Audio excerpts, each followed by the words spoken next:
Hello, welcome back everyone to Gaming Related. My name is Junior Monk. I am the host and DM of tonight's game of Dungeons and Dragons 5th edition.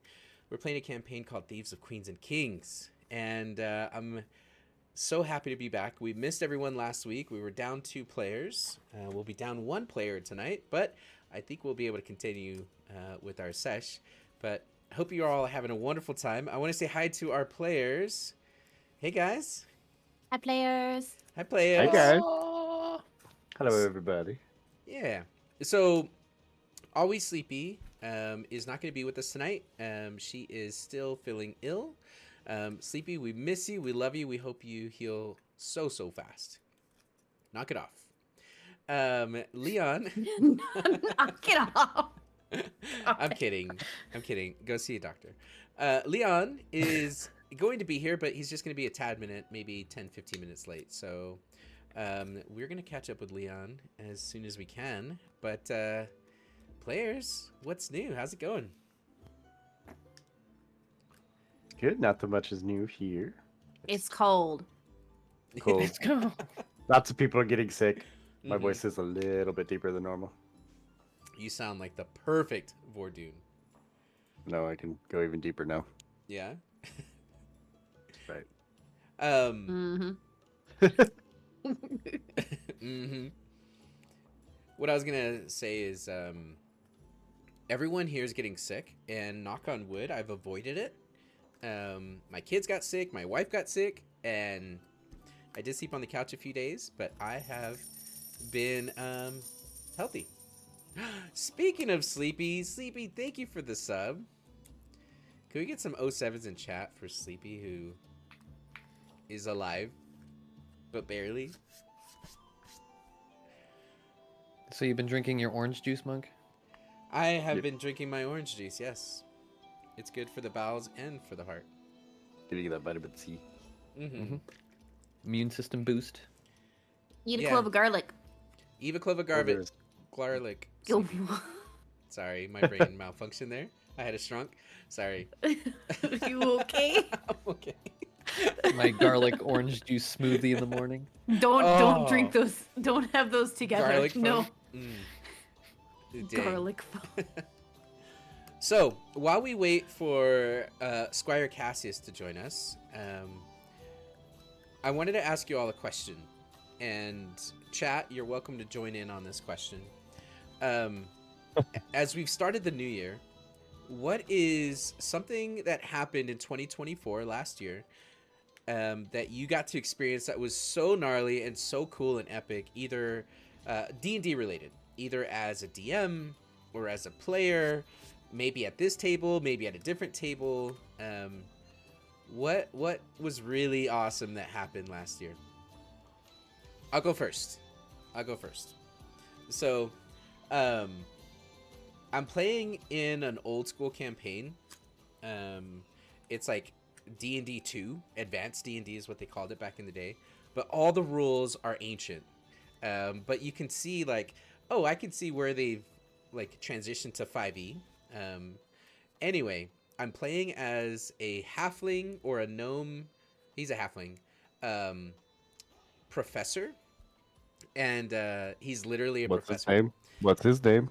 His name is Professor Quincy Franzbach. At your service. Anyway, well, we went into a dark place. Like, think Barovia, vampires, ghouls. It's a really dark campaign. Anyway, I died. Like, my body exploded and was crushed by falling debris. And I came up as a ghost.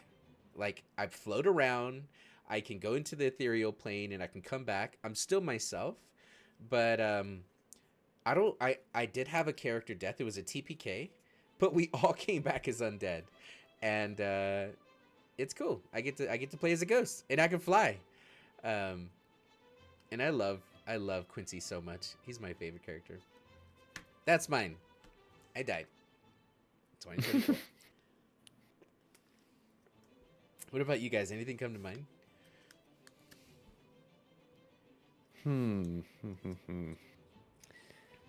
There was, I was playing in a pirate campaign. My He could character like, was what? he's a grung revived rogue called a Whispers bard. Okay. So he's an undead frog boy who does a little dance and he's a chef. That's his thing. It's a lot going on with that guy. Wow. Anyway, we were fighting a frost dragon, and my character was almost dead. The party was almost wiped out, and it was like Hail Mary, and I used, I think it was Misty Step or something, onto the dragon while I was flying away. Put my dagger in its brain, and it didn't quite kill it, but then College of Whispers Bard, you can add that psychic damage. Blew its brains out of the bottom of its Right jaw. It directly to the brain. Applied directly to the forehead. was pretty solid. So you got a Little killing frog blow boy on a just- dragon as a frog. Yep. What level I dragon? bathed in its blood. Dang. I don't remember. That's awesome. was Mini a hard says mine was I got to play D&D with Monk Fordu and Sleepy Sword and Ari for the first time. She did. That's awesome. Hi, Did Ari. you see Sleepy? No, what She was was- Sleepy's? Let me read it. Like I said, she finally lost her V card after 8+ years of playing. Yeah, I'm not jealous, but that was awesome. And I'm not jealous. Listen, Monk, you've had a few chances in my campaign I'm running to lose that V card. You had that. You had Listen, that. it's got to be Foreign special. actress. It's got to be special. I'm not going to lose my tiefling actress. virginity to an actress. No offense to actors and actresses, but I don't know her. I am. It's Never mind. for everyone here. It is a good thing he did it because she was a hag that was going to rip out his heart. She was going to try to. She was going to try. Yeah. Now I'd be like, is this how it's done? Okay, and then I would rip hers out. See, Mir gets it. Thank you, Mir. What were you gonna say, Hikaru? I was more gonna ask a question. Is this like favorite moment that our personal characters had, or just a favorite moment overall? I think a favorite moment overall. If you are a DM or a player at the table, something cool happened with another player, or in the story itself. I don't know. I think the strange bedfellows in the arena is probably a really good one.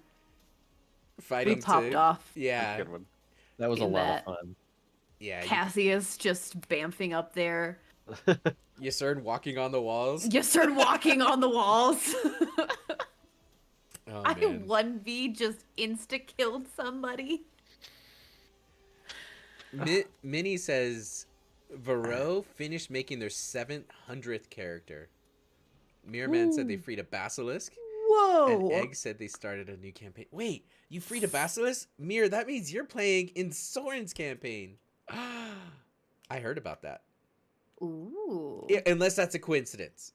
Because Soren, Something if happened? you're alive with us. Mir, are you playing with Soren?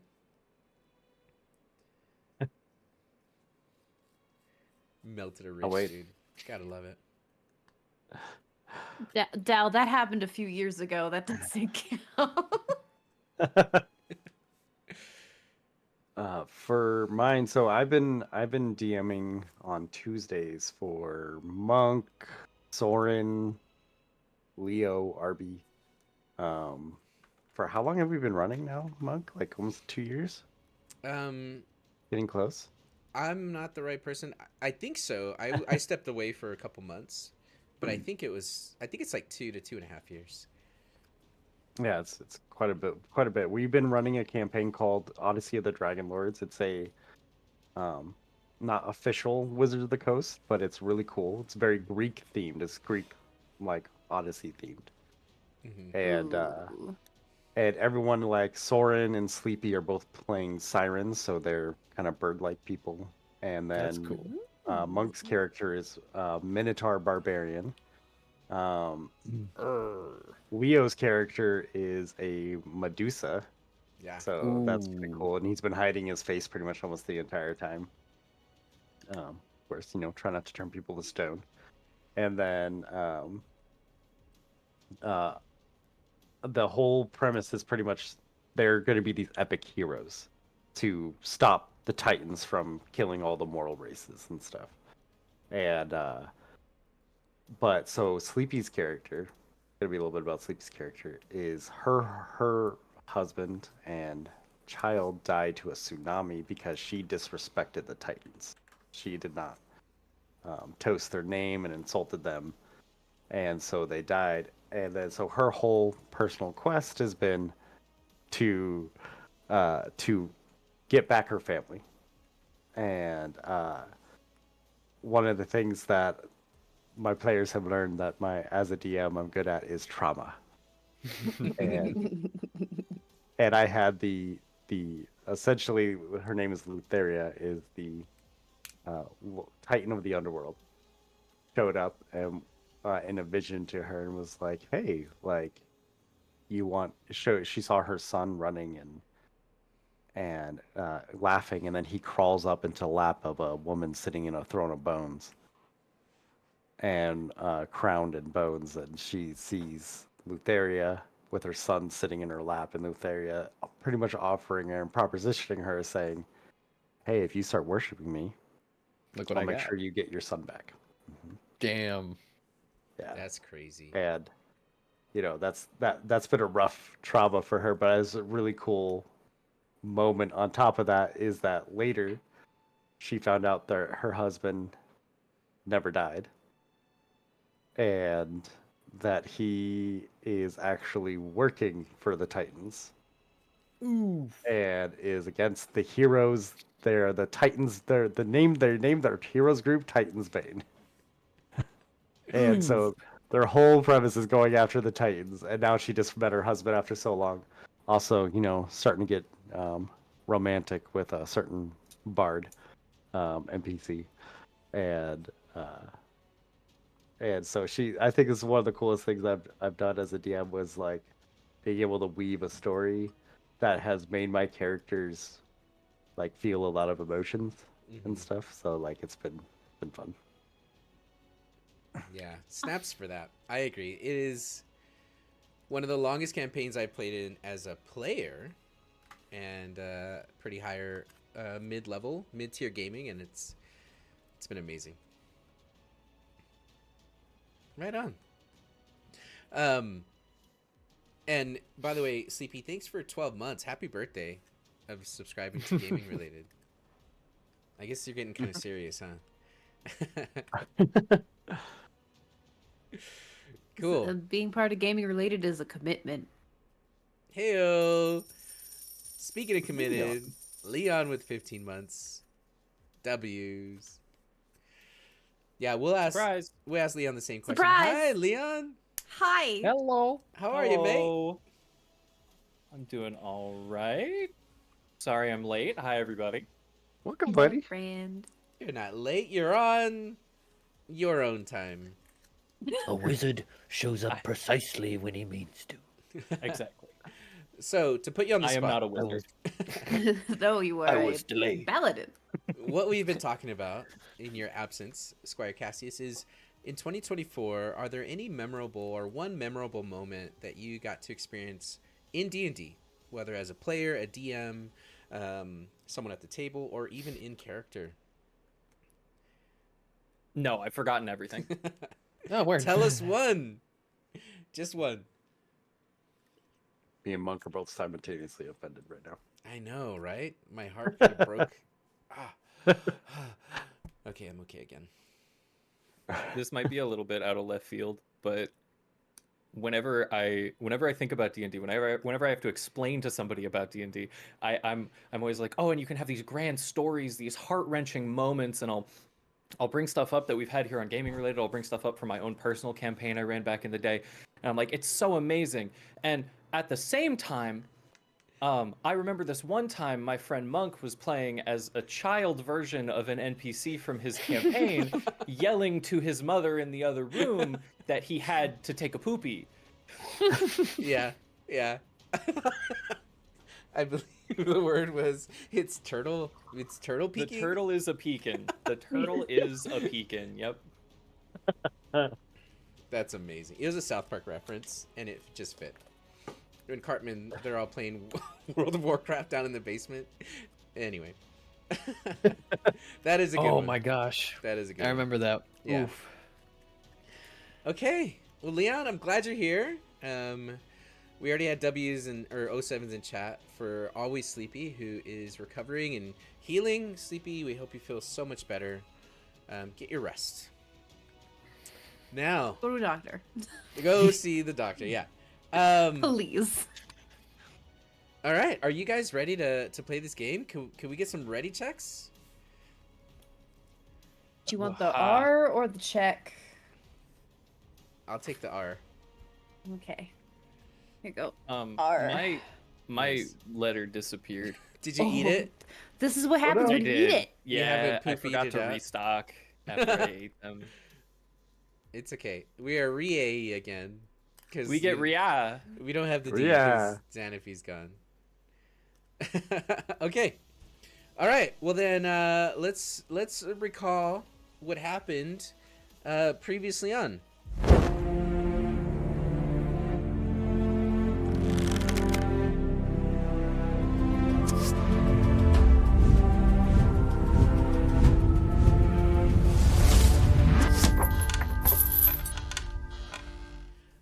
But previously So- on Screech. Previously Can't wait for future on Leon. Thieves of Queens and Kings. You guys plan to shake up a turf war between the Butcher's crew and the Siren's Song. This is taking place down at the Diamond Port. Now, your party took positions. You waited.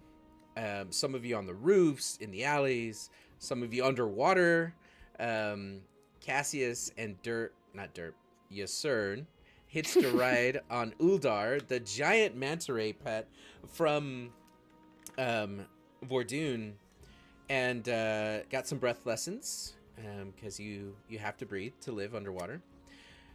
Then popping up and crawling up the nets onto the ship of the Crimson Cider crew, disguised as Ario. Squire Cassius started a mock fight with that crew, and with thaumaturgy sang the song of the sirens, and that alerted the entire harbor, with the Tinker Guard, which are the gnomish guard of Tilboya, already on high alert because you guys are working with the captain, as well as moving a lot of the civilians back and away from what they know is going to be a terrible fight.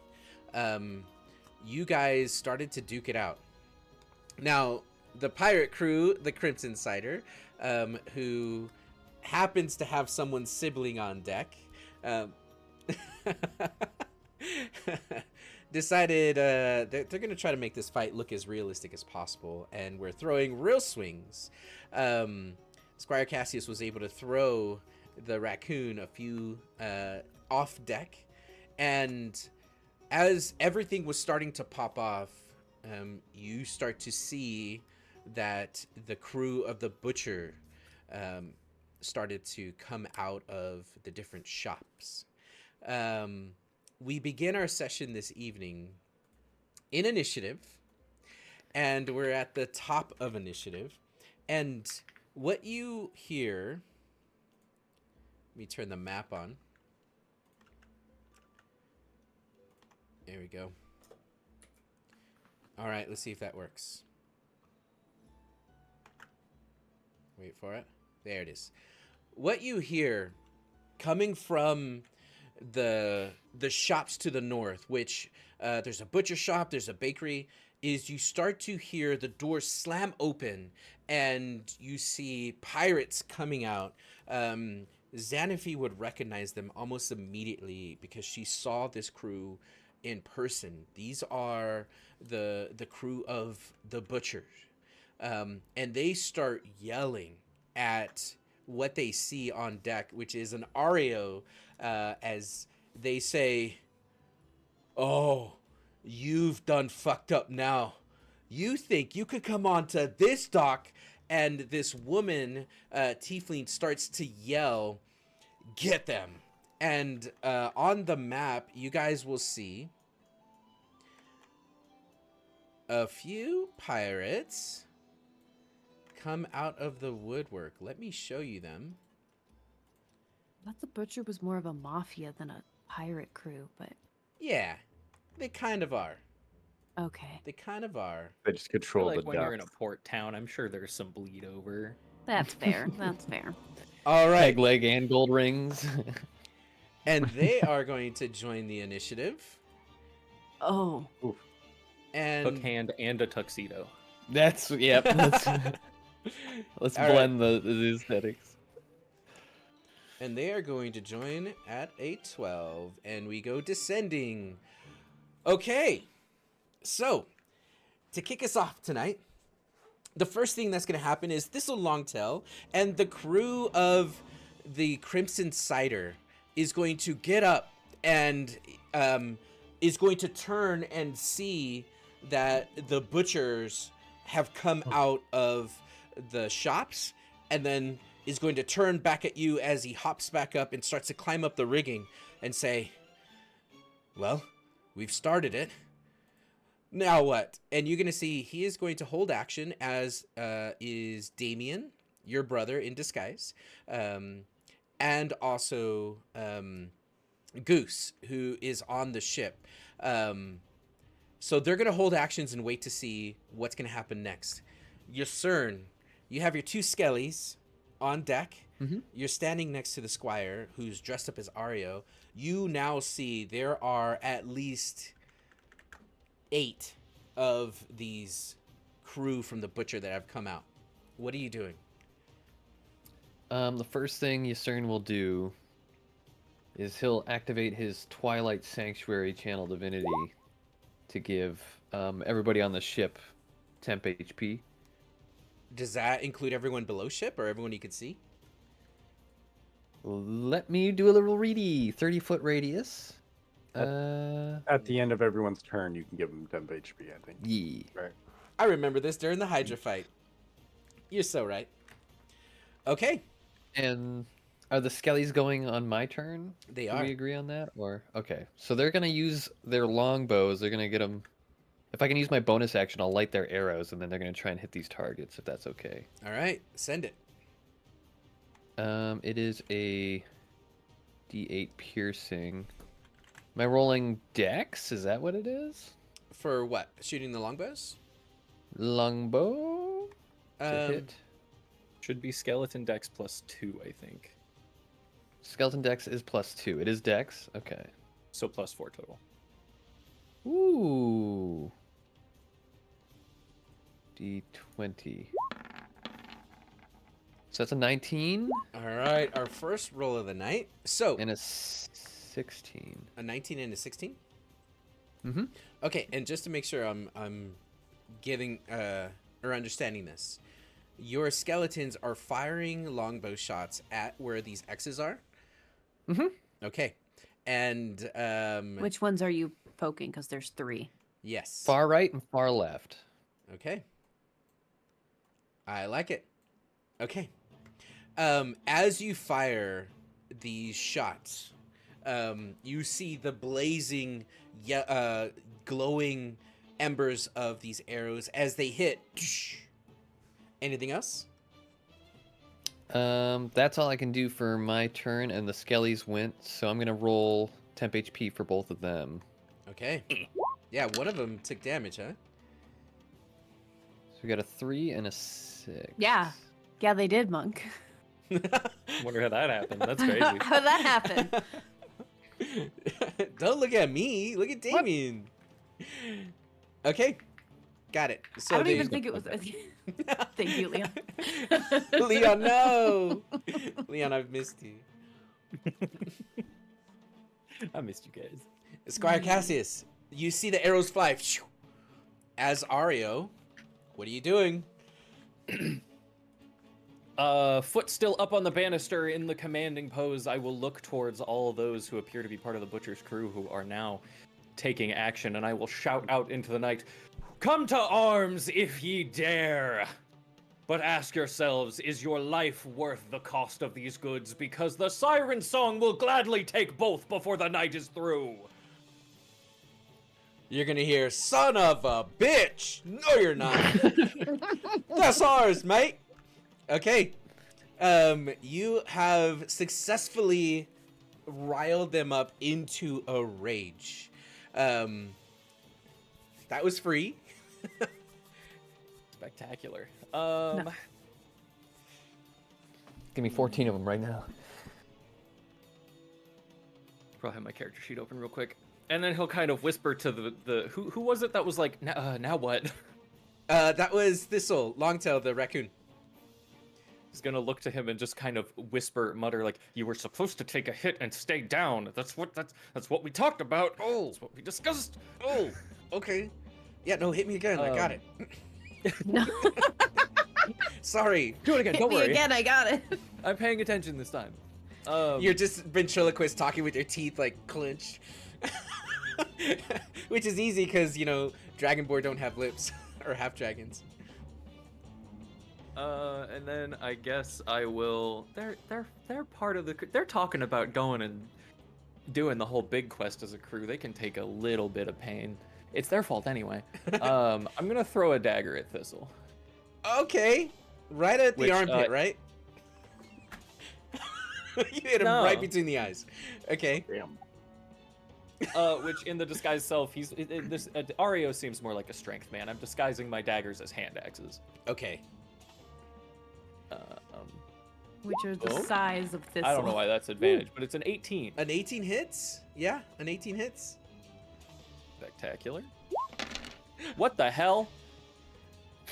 How did all of that just give us 2 damage? I don't know why. I love it. Do it again. Do it again. Do it again. Yeah. He catches it in his chest. He's like, Well, it's worth noting that it might say 2, but in fact that is plus 4 plus 2, so 8 points Oh, of piercing okay. damage. okay. He's gonna It's say, really holy shit, oh. And he's gonna fall down onto the deck. And he's gonna be like, oh, Goose, Holy shit. this is real.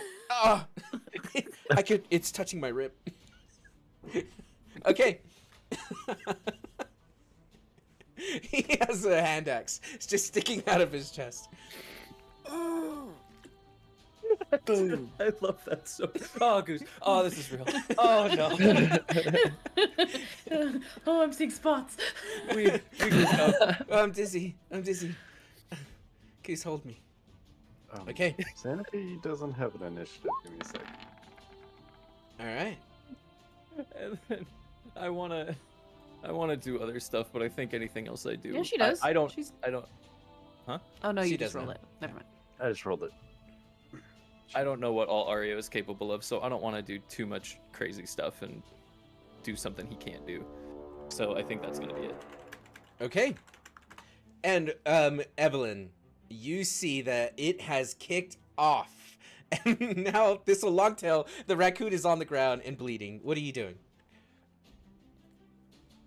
Well, I'm just here on standby, so the only thing she's really gonna do is, she has her crossbow at the ready. Mm-hmm. And I did take one of my, mutagens last one, Uh-huh. which give me advantage on wisdom checks. Okay. And disadvantage on charisma checks, but that's not important right now. Yeah. So I think she's just keeping an eye out. She's not gonna do anything until it looks like shit's hitting the fan. Okay. Well, you are But gonna everything. Yeah, go ahead. Oh, okay, go ahead. I was just gonna say Everything looks fine. everything looks fine. I mean, this is all expected. You're on the roof and you are looking over, and you see the arrows fly off to the different crates. And as you look over to where the arrows landed, you can see the markings of basically gunpowder, and it doesn't look good. It looks like it's gonna go boom any second now. Oh no. So you Fordoon hears because he's on the roof with me. Fordoon's just gonna hear Evelyn go, "Oh no." You also are going to see that the doors open to the shops, and as the doors open, you see the crew or the butchers all run out. Okay. Anything? Are you doing anything? No, I. This spot is here for me to hide, but also be here in case they need help. So Yeah. Okay. I'm gonna stay hidden. Okay. So, on their turn, you're going to see they are going to run this direction, and as they run in this direction, they are going to be stopped by the tinker, and you're just gonna see the brawl as the Tinkers start to stand their grounds. They start to punch and kick. They start to try to arrest. And you just hear the clanking of metal and shields and broken bottles as this fight has begun. The captain, who is this creature here, and I'm just gonna make some moves as these all basically are going to get here. She is going to look up on the ship, and she's going to see where Ario is, and she is going to take a shot at you, Cassius. And I just want to measure this. Oh, she's got to scoot up a little bit more. She'll scoot up, and she's going to take a shot at you. You see her pull back on her arrow, and as it loose, she will hit with a 16. Nope. Okay, the arrow flies right past. And then she is just going to command. When she sends her command, you're going to see that two other of her crew are going to immediately get an action and also fire an arrow at you. You have two more arrows coming, one from this person here and one from this person here. This one is a natural 2, and the second one is a natural 7. Two more arrows go, phew, phew, as you just see 3 arrows miss Ario. Evelyn, if they get close enough, you imagine there's going to be a bombardment of arrows that are going to be hitting the crew. The Tinkers are going to fight back, and you're going to see they're going to move up, and the clash begins. You guys are officially in an all-out brawl. Vordoon, what are you doing? Give me a second. Hold on. Scheming. Give me a second. Okay. Vordoon's also on the roof, next to Evelyn, just kind of perched up sniper style, just waiting. The Tinkers are also getting a little more hands-on than I anticipated. They are. Well, I also think they're trying to stop them from getting onto the docks, because that was technically their job, was to make sure people stayed away from the explosions. I'm gonna. It was their job to make Jump. sure civilians stayed away from the explosions. That's fair. I'm gonna jump back down, but I'm gonna help Vanapy get on the roof. Okay. So you reach Here. down a hand, and Xanaphi jumps up on the wall, turns and grabs your hand. I need you to make an athletics check, and I am going to roll for Xanaphi on this one. Or you just roll with that advantage to see if you can pull her up. We'll do that. Let me take a look. I don't know why initiative just went. Oh, that was from Xanapy's.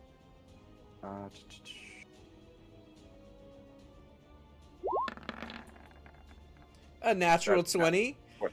Okay. You grab her, and you don't just pull her up to like her waist. You pull her up high enough that her feet land on top of the roof, and then you heave her up and over. She's now on the roof with you. Oh, she's on the roof. I jumped down. Okay. So she's on the roof, you're on the It's ground. kind of like a pass. Got it. Okay, you hop down. But that would take up my action, and I still have some movement left, Okay. right? Yeah. I think I have about 25 feet of movement.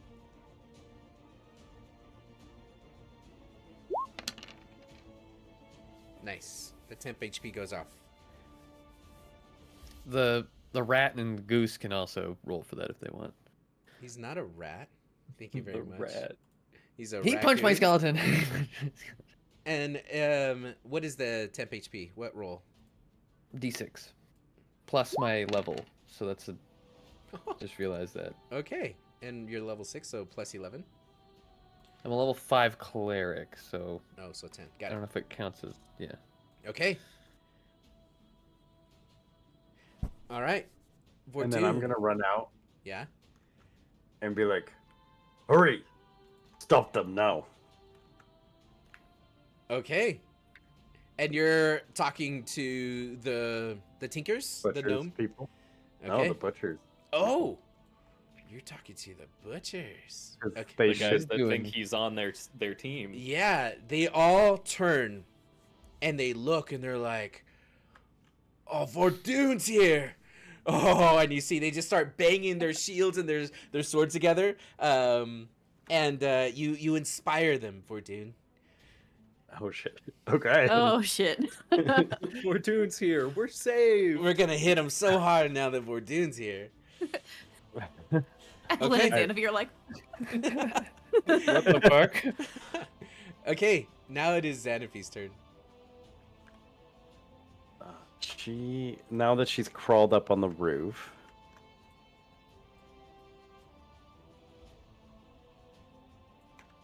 I think she's just gonna try to remain hidden. Okay. Um,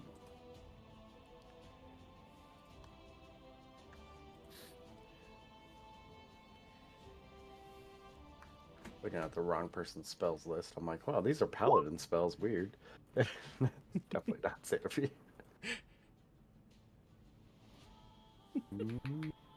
Nope, that's all she's going to do for now.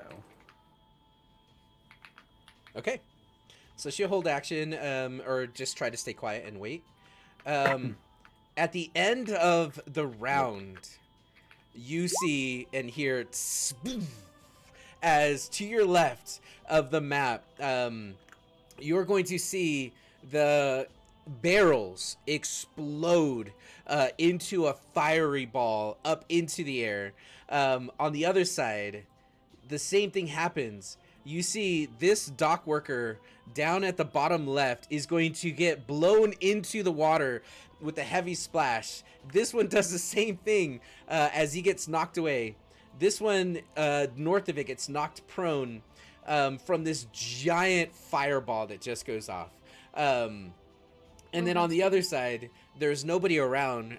You see the two people that were there have backed off enough, but now the entire docks begin to glow as the explosion happens.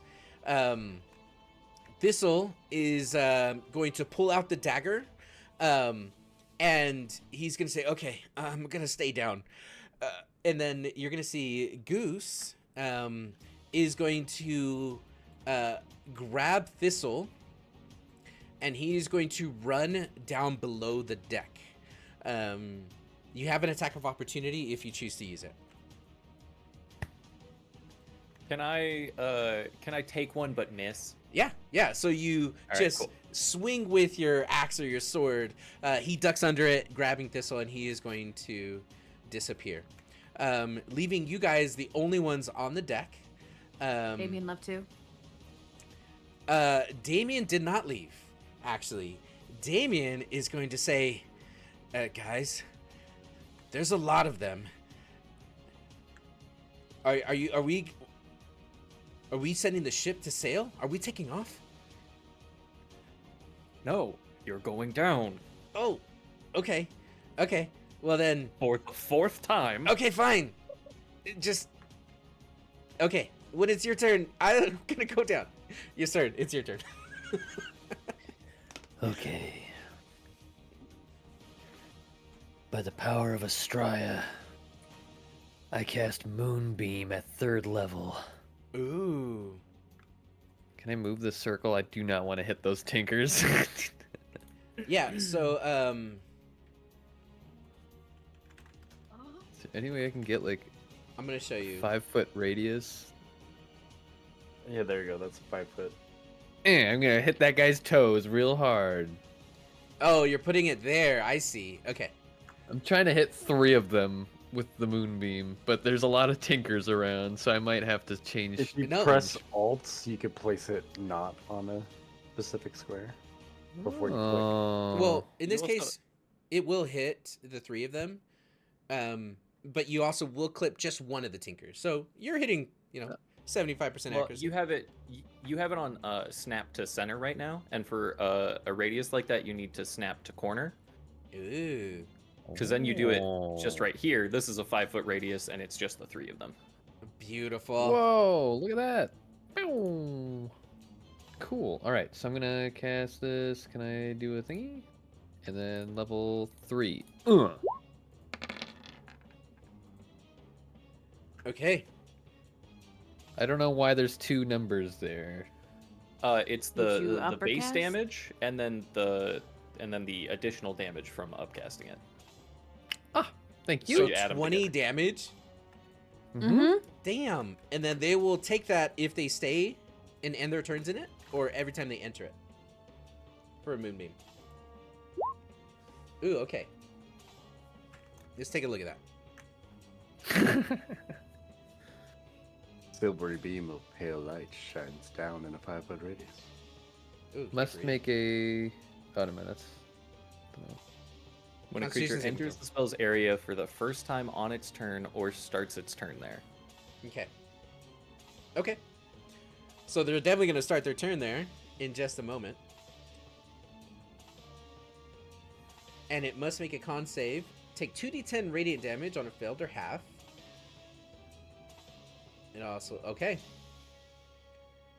You can use it's an action extra to move the D10. beam. Damn. Okay. I love it. I love it. I love it. I love it.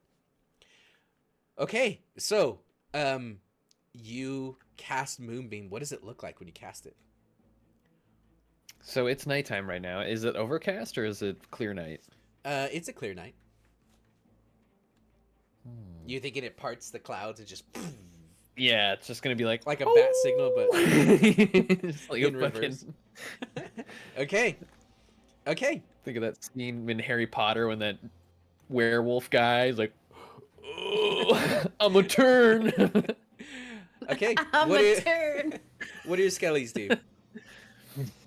They're gonna take some. I don't think they have any more flame arrows, so they're just gonna take some pot shots at. Oh, I did it now. Some of these guys over here. Okay. Boop, these 2, this guy and this guy. Okay. Did we not D20. set them up to have multiple shots? Can they have multiple shots or flame shots? You mean? I figure we would have. Yeah, we would have set Were that they- up. Were they the flame boys? Is that what was the Yeah. agreement? Yeah.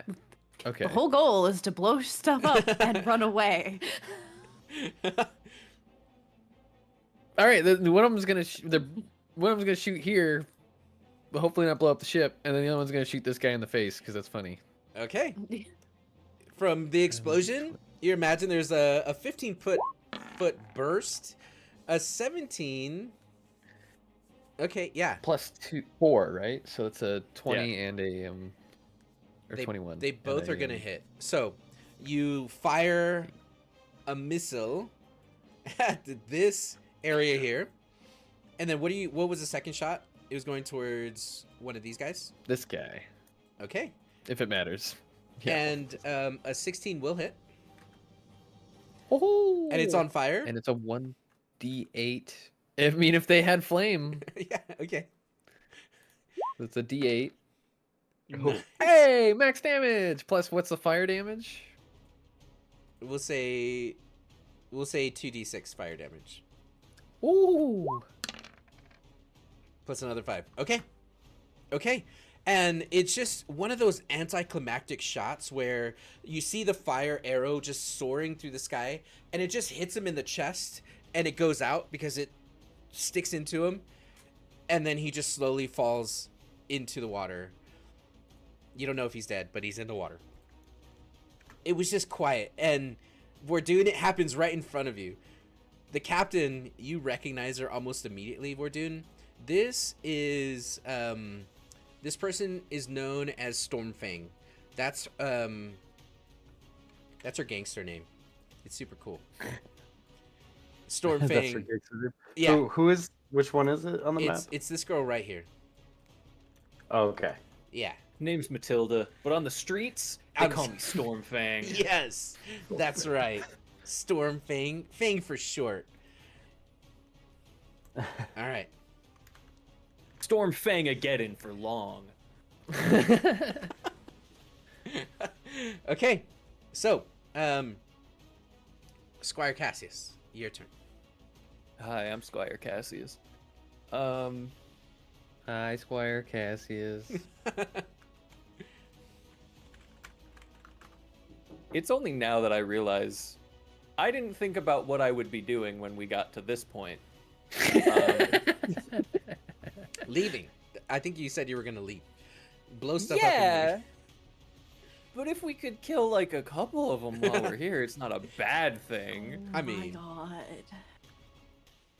The captain was very specific about no civilians or civilian property being harmed. He said nothing about not being allowed to kill the butcher's men. As 2 dock workers who have been blown into the water. Well, okay, actually what he said, to be fair, specifically was not to have any civilians killed or civilian property destroyed. And they're probably fine. Uh-huh. I don't know.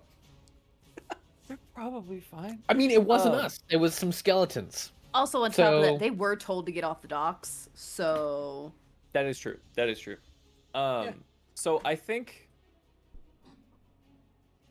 Yeah, I am. I think I'm just gonna deliver just a heaping haymaker to Evelyn's brother, Yes. and it's definitely for the pageantry, and not because I've been wanting to punch him for a couple days. Okay, so the half dragon turns, wings unfurled. He pulls back, and Indiana Jones punch right in the kisser. I don't have a button for that. I'm just gonna roll a d20. I should get a button for that. For your unarmed strike. Yeah. Yeah. Oh my gosh, that's Oh too my. hard. It hits. Plus the strength modifier. Because that's a 25. At to hit. 25 hits, and just boom, you immediately see blood come out of the nose. The lip opens, and you see the eyes roll back, and he falls into the canopy on the deck. Yeah, he goes down. He's now prone. Anything else? I just want it noted that the progression is the captain fires at me, or the captain, right? Yeah. She's a captain, Yeah. you said? Yeah, The yeah, captain fires at me, misses. She orders her 2 men to fire at me, they miss. That entire time, I am maintaining eye contact with the captain, not flinching whatsoever. Turn, boom, and then just turn back and make eye contact with the captain. Make That's an my turn. intimidation check, and I'm gonna give you advantage because that's some badassery going on. Natural 20 for a total of 27. Okay, well, she rolled a 3. Even with modifier, that's not even close. Is You're that West Hand visibly territory? gonna see she takes a step back 5 feet, closer to Vordoon. You see her whole people, the crew, kind of also step back. You shivered her timbers. All right. Anything else? Perfect. Give him my Um, tubers. Well, maybe. Hang on. That's not supposed to be a circle. Boom! Fireball! I explode. And I'm still snapping to the thing. Dang it, roll 20. Dang it. I might as well, right? Like, just to be safe. Can I see gonna the shoot dock that workers guy? in the water? Make a perception check. Okay. Yes, I'm gonna shoot them. Disintegrate. No evidence. You see both 18. of them. You also hear the splashing coming from them. You, just so you're a reminder, these docks are probably 15 feet off the water's surface with these poles for the barriers. Okay. Pillars. Whichever one looks to be having the most difficulty, Yeah, it would um, be this one right here, the southeast. I'm just gonna launch him a quick little healing word. Okay.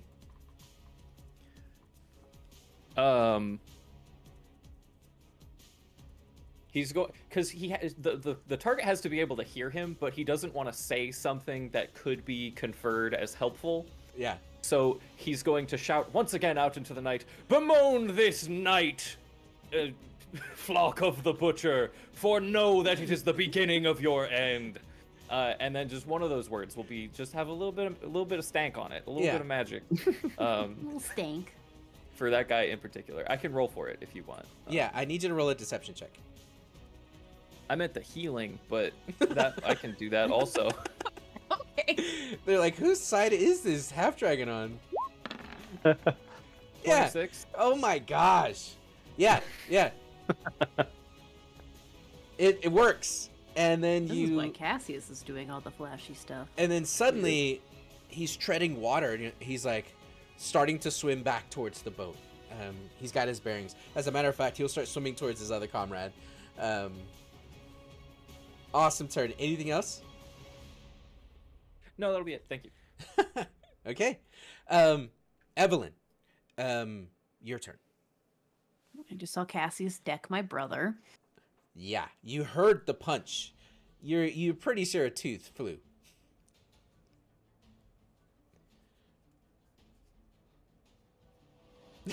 You're like writing that down. We'll talk about it later. Don't want to be seen. Don't want to make. Just gotta. I hate being on the sidelines, guys. I'm not doing nothing. Kill, murder, death, kill. No. I mean, if you're silent, Because if with I it. shoot, no. Because once I attack, I break stealth, and then someone will probably see me. So, kind of defeats the whole purpose of staying hidden and being backup plan. If it helps, I think we're legging it here in a moment. Unless the ship sinks because of the explosion. Okay, in that case,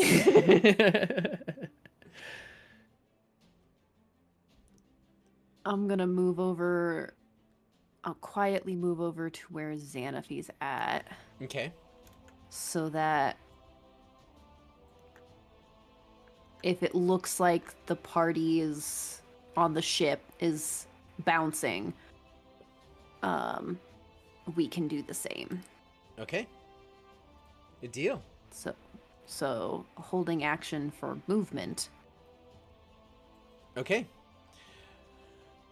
You are going to see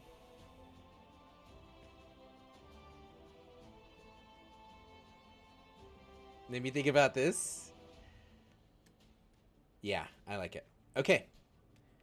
You are going to... Oh, first, let's resolve the moonbeam, because these three start their turn inside of the moonbeam. So the Constitution save, they fail it. They rolled a natural 6.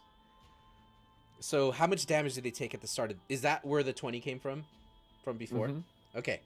So we rolled that prematurely. They take that now. Mm-hmm. Okay. Now, they are going to use their action to try to get past these tinkers. And they're going to use the shove action. So they're going to attack. One succeeds. And the other one succeeds. They shove this tinker off the deck. Or off the pier into the water. And this one gets shoved backwards. And then they're going to use their moves to get up to here. And this one is going to fail. PM. Yeah, So they're taking some opportunity attacks from the Tinkers, right? they sure are. The two that are still there. So as they shove and start to run, the Tinker is going to... you're going to see they're going to pull out a flintlock, and they are going to fire 2 shots. One of them is going to hit the one of the butcher square in the back, and the other one is going to miss as he gets shoved and fires off. You guys hear the sound of it going off. This one is going to collapse to the ground as he starts reaching for his back. I don't think he's been shot before, at least not recently. And then this one is going to move out of the moonbeam because that thing burns. Okay. Now, this one is gonna start swimming 15 feet here. He's trying to get to a ladder. They're gonna look at you, Vordude, and they're gonna say, "Are you with us? The siren song here in our harbor. The butcher won't have it." And then she is going to move up 30 feet, and then she is going to. This guy's gonna move up 30 feet.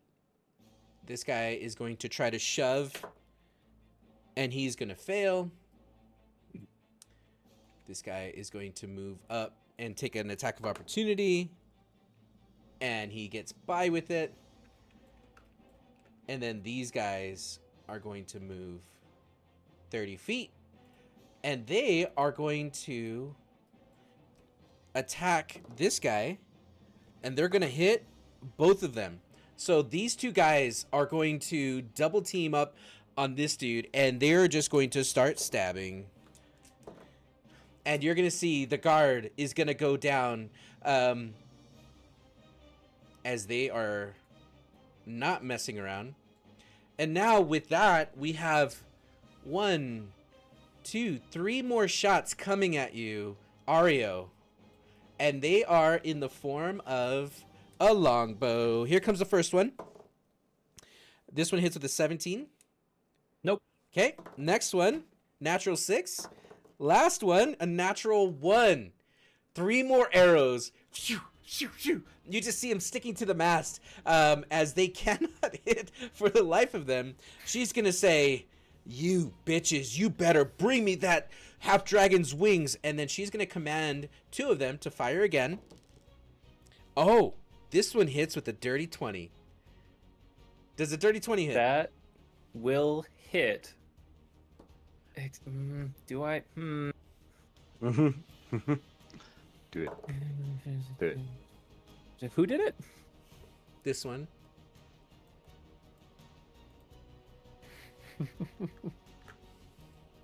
This one right here. I'm just going to stare that one down as he loses his arrow and let out a nice draconic snarl, and I'm gonna hit him with some silvery barbs. Yeah.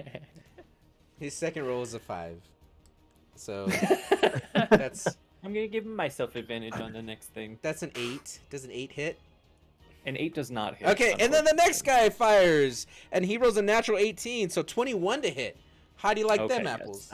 that will finally hit. Don't finally me. Okay, and you get to take from that no. You'll take 3 piercing damage. Okay. Pew pew pew.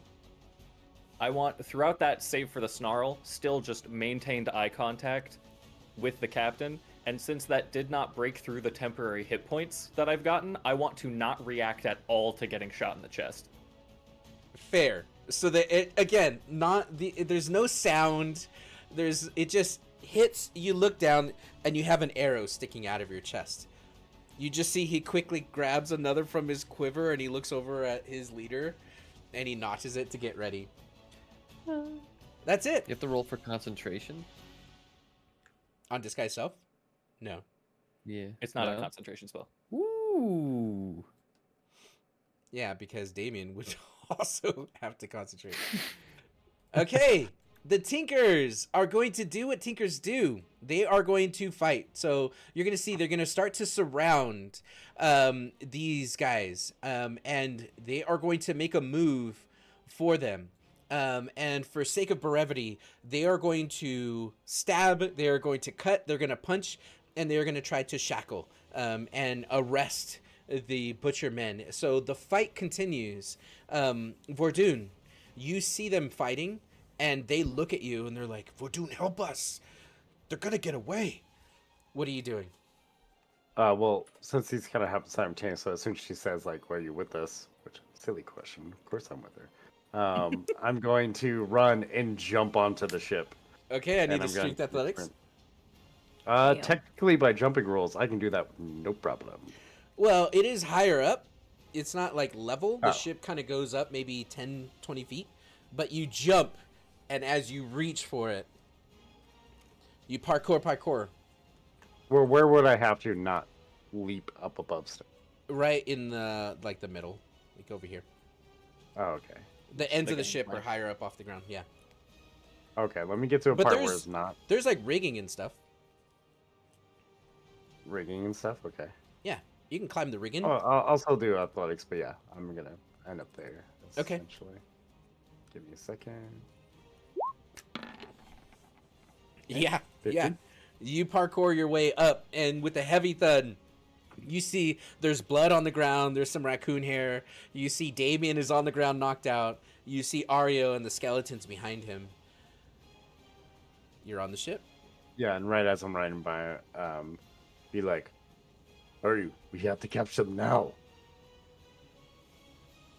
Okay. And then let me see. Can I do anything else? No, that will be my turn. All right. Xanaphi, what would Xanaphi like to do? She's gonna continue to hide, I think. Just stay there. Yeah. Oof. I don't think there's much she can do from where she's at. She's hiding with Evelyn. Okay. You're going to hear Vordun will hear this, Cassius and Yasern. I think it's time to go. And you look down and you could see that the captain of the Crimson Cider is looking up from below deck, and she is going to say, we need to tether, we need to break off. It's time to go. And that's her turn. And they're gonna hold action to drop the sails and break and cut rope to get out of here, which is this rope here and this rope here. Yasern, hearing this, what are you doing? Can I, for Yasern, context, before Yasern's turn, I just want to ask a question. The last bit of stuff is burning now, right? Because he hit it Oh with a yes, flaming arrow that's last round. right. The explosion goes off. Thank you for reminding me. I love fire so much, guys. It's my favorite thing. Boom! This thing goes off, and within the 15 to 20 feet of where the ship is, the ship moves as it gets rocked. It just kind of tilts over, and as it tilts over, Yasern, I need you to make a dexterity saving throw. had my finger over the button. A 9. Okay, you're gonna take 9. Wait. I wanna, because you just set this rule down, so I get to be the rules lawyer for a sec. He's way up above, 20 feet up above this, so that's even further away than you think it is.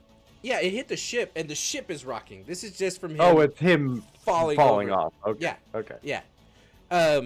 So you'll take 6 points of bludgeoning damage from that. And you're prone. And you could feel the heat from this explosion. Absolute chaos has erupted as the third set of barrels have exploded. Now, on your turn, you're starting your turn on the ground. What are you doing? I'm gonna roll a concentration save, Okay. which I don't think I pass. A 3 won't pass. So Moonbeam's gone. Okay, Moonbeam sizzles out. Fizzles out. Am I still on the ship? You are still on the ship, yes. Okay, I'm going to move. Oh, actually, I'm going to go over here and I'm going to cut this rope. Okay, you cut the rope, and the ship kind of sways off to the side a little bit. One of the ropes is cut. And then I'm going to move down to here, to a lower part of the ship. Okay. And then I'm going to have my skelly crew get on either side. They're going to try and body block Cassius Okay. from the dinguses. And then one of them is going to take a shot at this rope, and the other one's going to take a shot at the captain. Ooh, firing at rope. I want to see this. So it is a d20 plus 4. Natural 20. from a skeleton. Dang. The fiery arrow releases and just, boop, and you see the ship just kind of catch a little bit of a wake, and now it is separated from the dock. The held action is going to be that the Salty is going to come out from beneath the deck, and he is going to run and climb up, and he is going to order for the sails to drop. You start to see the crew of the Crimson Siders start to come out of the hold and start climbing the riggings as they're trying to get off out of this port. Anything else, Lucerne? The other skeleton shoots. Captain Dang, that hits. for a 22, I believe. That hits. That's a Damn. D8. Eat one. Yeah, she does. As the arrow hits. So 3. Mhm. Yep, 3 damage. Gotta add those modifiers. And then it's a fiery arrow, so another 2d6. Oh, true. D6. Boom. Okay. Yeah. Not bad. Okay. She is going to wince in pain as she looks at her arm and she has this flaming arrow. She's going to put it out and break the arrow. And then she's going to look at you, Vordoon. No, she's not. Why not? Thornton's on the ship. Yeah. She's looking at Vordoon. She saw him run and Oh, jump okay. up on the ship. Now, Squire Cassius, you see a Vordoon has magically appeared. Has joined the fray. Magically, as in running and jumping. Yeah. I'd like to say the following with the knowledge that in world all the turns are kind of happening simultaneously. Mhm. So first, stepping forward once again, looking out towards all, and then making eye contact with Vordoon. Ah, if it isn't the master's loyal dog, he'll make a fine prize for Arpeggio. Now the rest of you, get this ship moving before I gut every last one of you. Okay. And then he will, he'll draw his big greatsword and start to move down the other direction on the stairs, maintaining eye contact with Vordoon. Okay. There's no more deception checks, guys. There's no more performance checks. It has been sold. Okay? Whatever you say is canon to these people.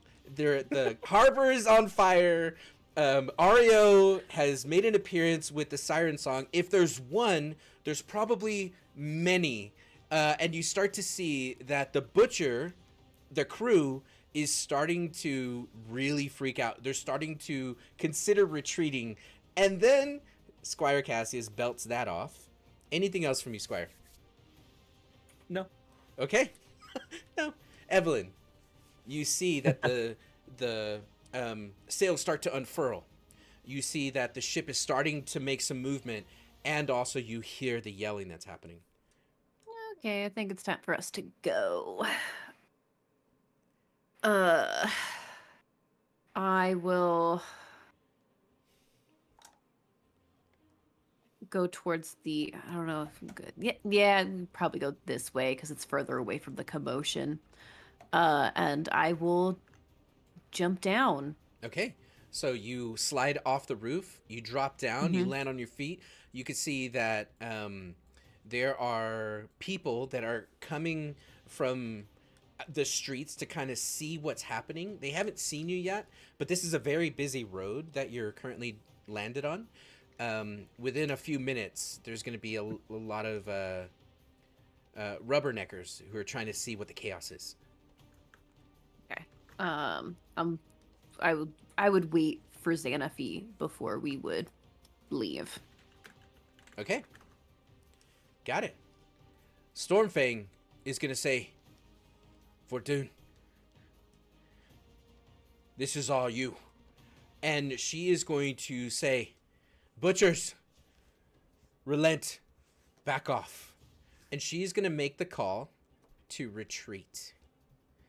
And that is what they're going to do. They are going to, this guy's going to climb up. They're going to start to move backwards this direction.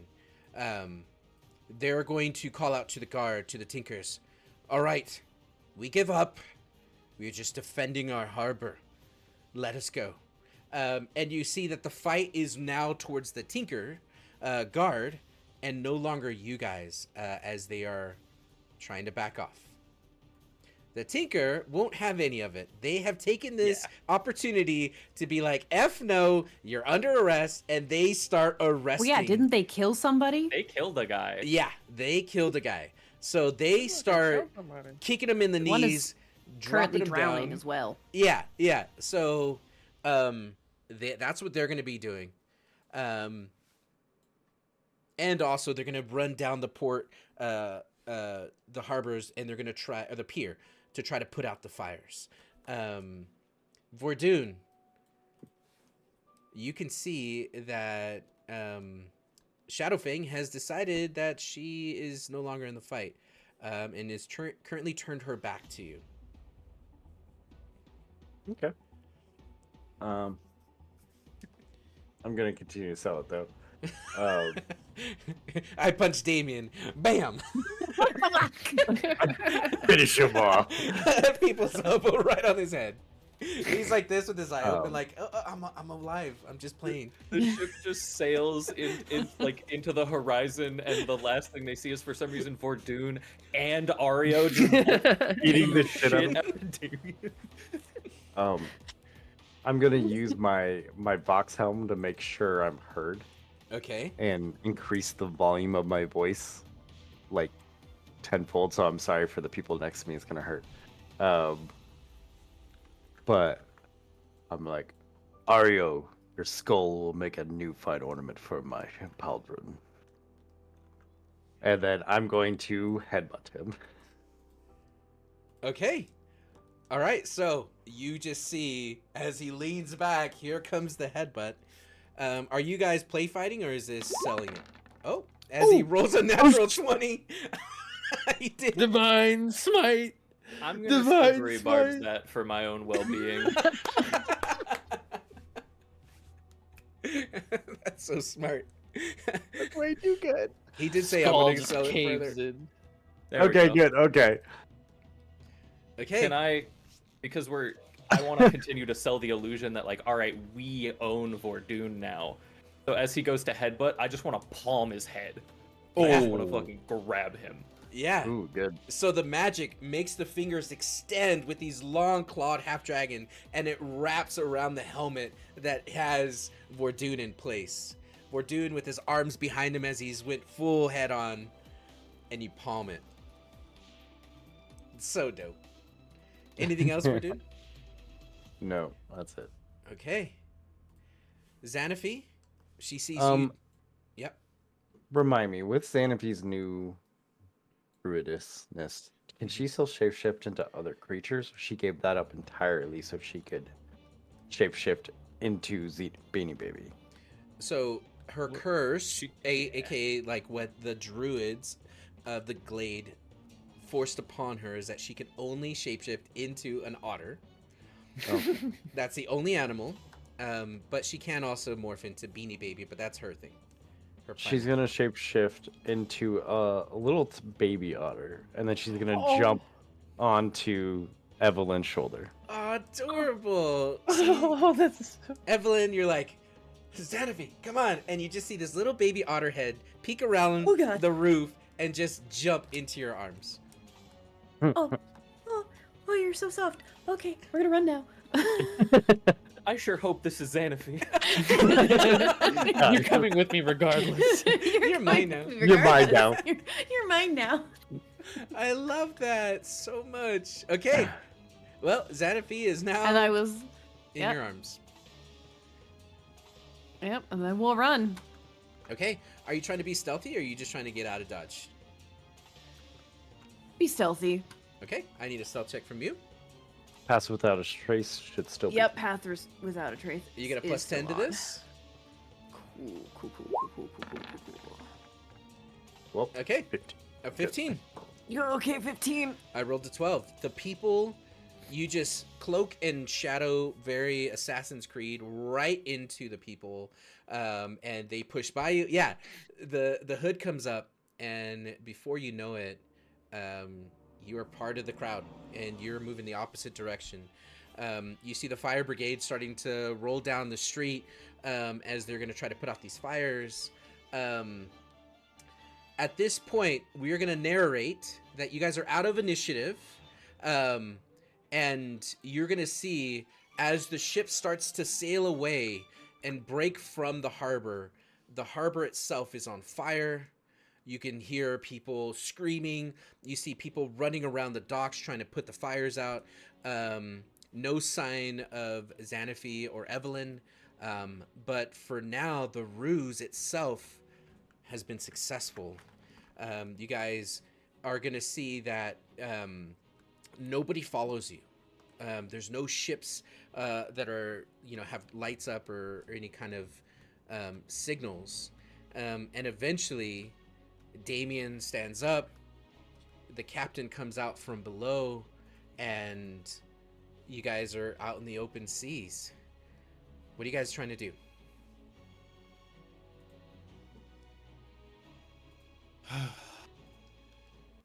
All right, part 2.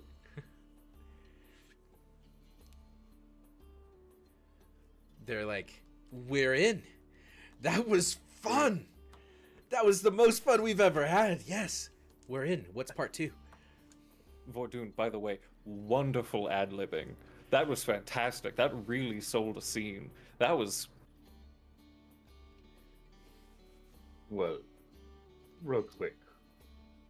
Alright, so you're taking me with you as a hostage, is that was the plan? That is the current illusion, yes. Okay. Which I think actually rolls very well into the plan that I have come up with. It felt like I had a lot of time to think over the last few hours. I'm not really sure what that was, but it felt like several weeks worth of time. Taking that and- new Inception drug, got it. Yes, exactly. I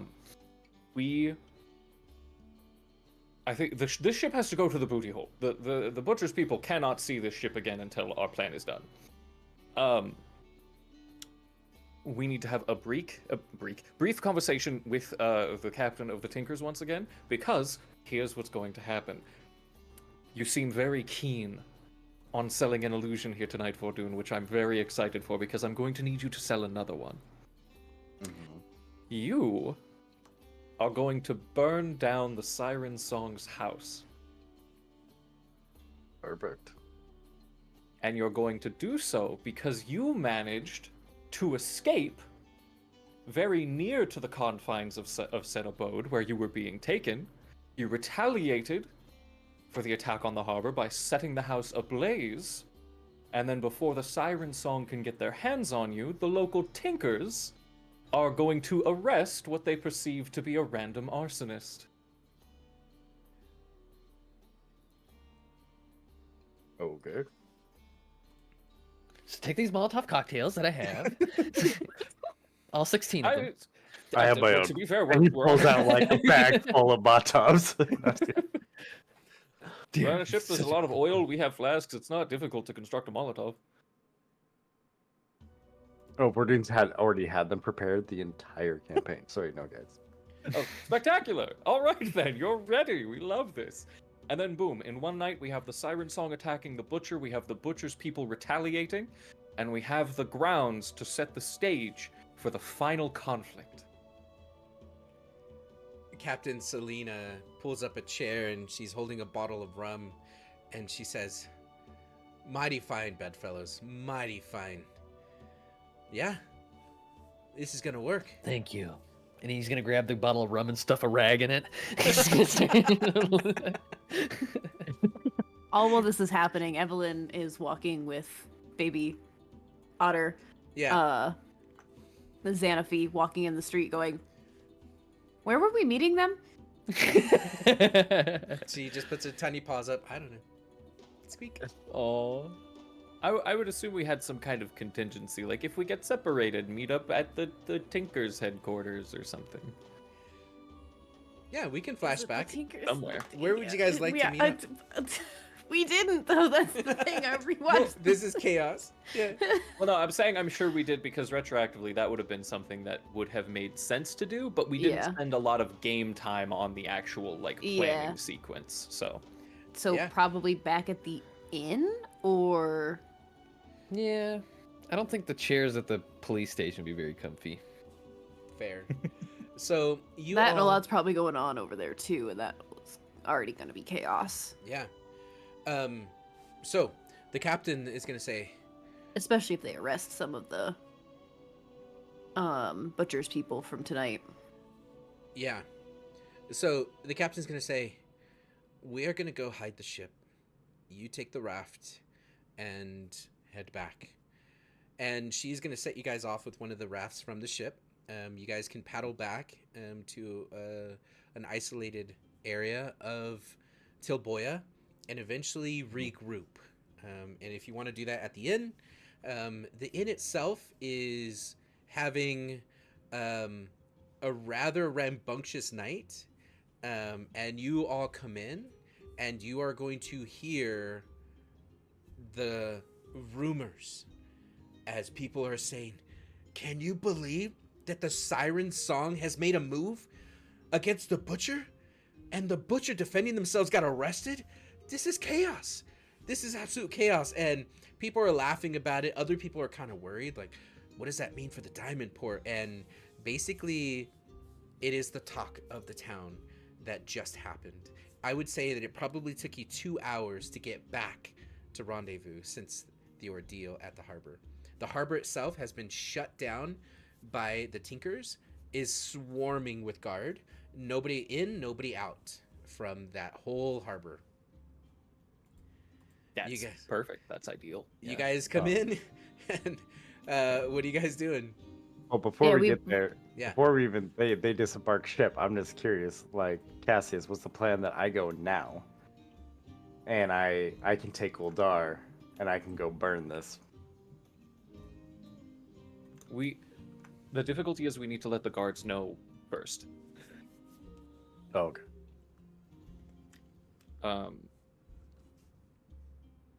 So I think in the interim, I can keep you invisible, so nobody sees you out and about, not in captivity. Okay. And then because we Well, can alert the guards, but they're not. Like the guards in the skyport. What if you go alert them, and I'll take Uldar, and I'll swim over here, and go to here, and you guys go alert the guards. The issue is when I say alert the guards, I meant going to the captain to let him know. But then he would have to let them know. I mean, think about it. It would take me a little bit of time to get back to shore, so That's true. I can wait in secret over here.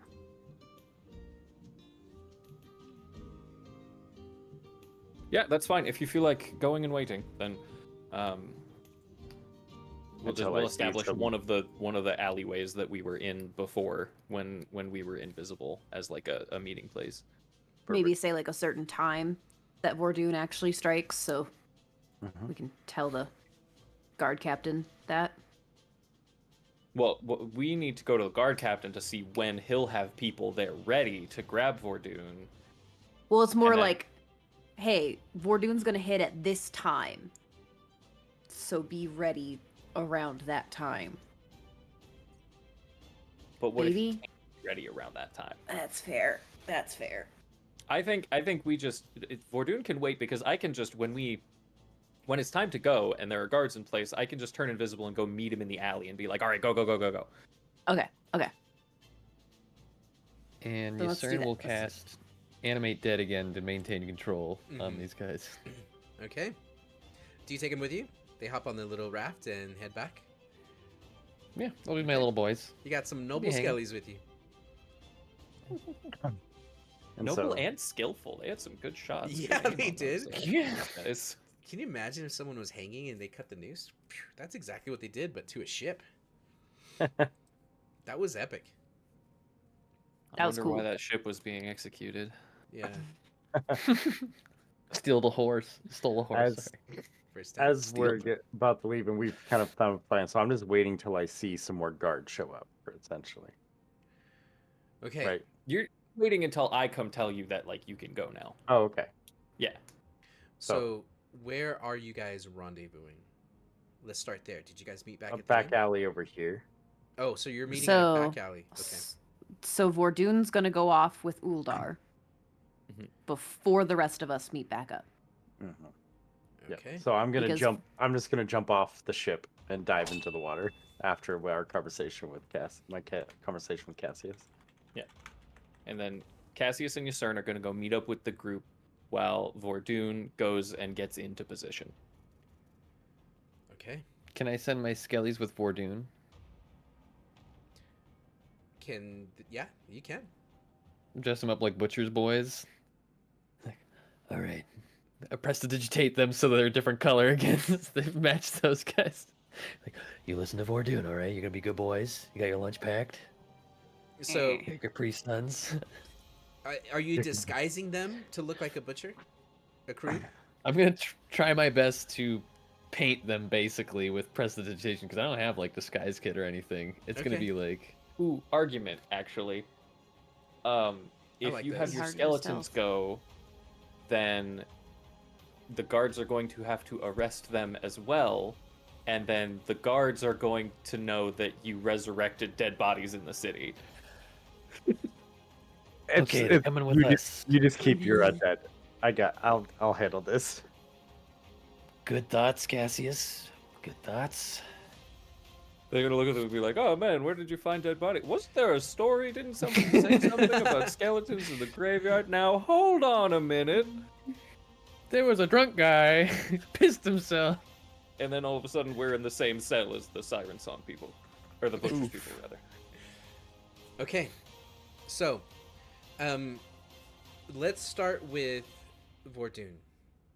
So, you are going to hide in the alley. So everyone take Uldar and we're gonna sail or swim. He's gonna swim. Okay. So you're gonna swim in the All the way over waters here. all get up. the way. Okay. And you're trying to be stealthy until you have the invisibility spell cast on you. But the invisibility spell hasn't been cast yet. No, I'll be in the alley, just kind of. Actually, Hiding. with the new plan, I think what I'm gonna do is I'm going to cast it on Vordoon and Uldar with a 3rd level spell slot right now, so they have an easier time getting into position. Okay. Because that gives them an hour, yeah. Okay. Yeah, because once it's time to go, they don't need to be stealthy. That's the whole point. Right. Once it's time to go, they're loud. Okay. So you sneak through the alleys of the Skyport. You're going to see that there's only one airship in the sky right now, and it is partially your ship. You can see that there are a lot of half-drag. Well, let me say this. Make a perception check.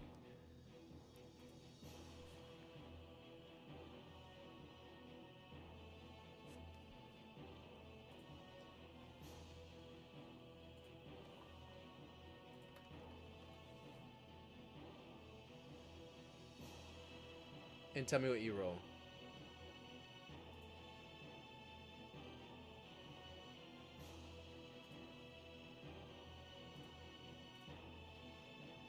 That's you, Vordoon.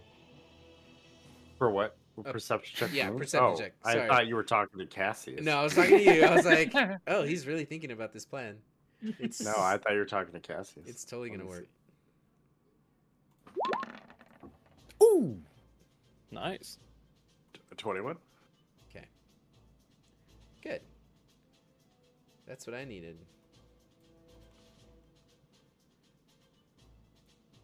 Okay. So, you are going to see that there are a lot of wagons that are currently coming and going from the house that belongs to a noble family that has been overrun by the Siren Song. And you can see that the Siren Song themselves, in their courtyard, have at least 3 half-dragon and a lot of humanoid help that are running around. You hear them yelling. You hear Ario, the voice. And it sounds exactly like Squire Cassius was making it sound. As Ario says, "I did what?" And you see the half dragon with the patch storm into the mansion. Now, what I am going to do is I'm going to put you on the map. Okay. But what I'm trying to say is that this is going to be, there's going to be a lot of commotion at this house with whatever you're planning on doing. So, here I am putting you on the map. And I'm going to put you on the corner for now. And then I'm going to move everyone to the map. Now, something to notice about this map, just so you guys can kind of coordinate what you're seeing here. You're seeing a mansion, okay? The mansion has walls on either side of it, and it's about 75 feet to the mansion from the garden or the surrounding perimeter. On the map, it looks more like 15 feet, but just know that that's actually like 75 feet. There are 2 stories. Level 2 is on the right-hand side, which is currently blacked out because you're not on the 2nd floor. You're on the 1st floor. Does that all make sense so far of what you're seeing? Yeah. Okay. So, with that being said, are you by yourself or is Cassius there with you? I'm currently by myself until he gets here to let me know after he has to have a conversation with the captain. the The captain. Tinkers. Yep. Okay, got it. So, you're going to scout for a moment, and as you're scouting, you're going to hear them say, "This can't be. Someone's trying to set us up. Why in the world would we ever? Not now. We have way too much at play." And then they're going to go into the house. So, as you're waiting, the rest of you are going to regroup. What are you guys doing as you regroup? I just want to say, would Vordoon note that if they're talking about that now, that they learned about what happened at the docks, like, freakishly quickly? That weirdly Because he came quickly. straight there. So you mean it's been like 2 hours since it's happened, right? Okay. So Well, if Vordoon went from the commotion straight there, it would mean Oh. that somebody else who was at the docks also went straight there. I see. So Yeah, you're saying the because timeline unless he's is... using water to get there, he's got a whole town to get around Mm. to get to Okay. the Siren Song base. Got it. So what you're saying is that Vordoon didn't wait 2 hours as you guys were rowing back and getting back to the rendezvous. Instead, he's like, "Hey, that was fun. I'm jumping off, and I'm going to see you at the mansion." Okay. In that case, in that case, I take it back. It is quiet. It was the same as it looked whenever you guys first spotted this place. Okay. Okay. Perfect. Now, Because I'm not done scheming. I have more schemes okay. that are relevant. All right. I love plotting, Leon. It's so entertaining. It is really entertaining. Truly. Okay. So, going back to the rest of you. At some point, Xanaphi is going to bamf back into her humanoid form. She's going to thank you for catching her and keeping her safe. And then she's going to say, "That was crazy. We pulled it off." Yeah. Okay. And Cassius and Yasern are there as well. Hey, how's it going? That was fun. Where's Verdun? He's getting ready for stage 2. Stage 2? We're We already thought about it on the way over here. Oh, okay. I'm real glad that we were part of that conversation. In all fairness, I think we made the right choice sending him off because, honestly, we should have talked about stage 2 yesterday. We should have. Honestly, we should have. We should have had all of this figured out prior. Especially but... since the whole image now is that the Siren Song took Vordoon, so him being in town wouldn't make a whole lot of sense. So yeah, that does make sense. Well, What's the plan now? That's helpful. He's not here, is he? No, he's not here. Okay. He's getting into position. Hide you. Just kidding. He here's the stage that we're setting is that yes, the Siren Song kidnapped Ordun, Mhm. and near their house that we discovered earlier. Mhm. We're in our room, right? Like we're in private. Yep. We're not. Oh, yeah. Yeah. Okay, cool. Yeah. And he's waiting near the house that we discovered to be sort of their headquarters. And the story that we're selling is near the house. He escaped, and in retaliation, set that house on fire. Now, we need to move rather quickly, and we need to go talk to the captain of the guard, because he needs to let his guards at the Skyport know and be ready for this. Because before the Siren Song gets their hands on Vordoon, who is currently setting their house on fire, he needs to be arrested. Okay. Let's go.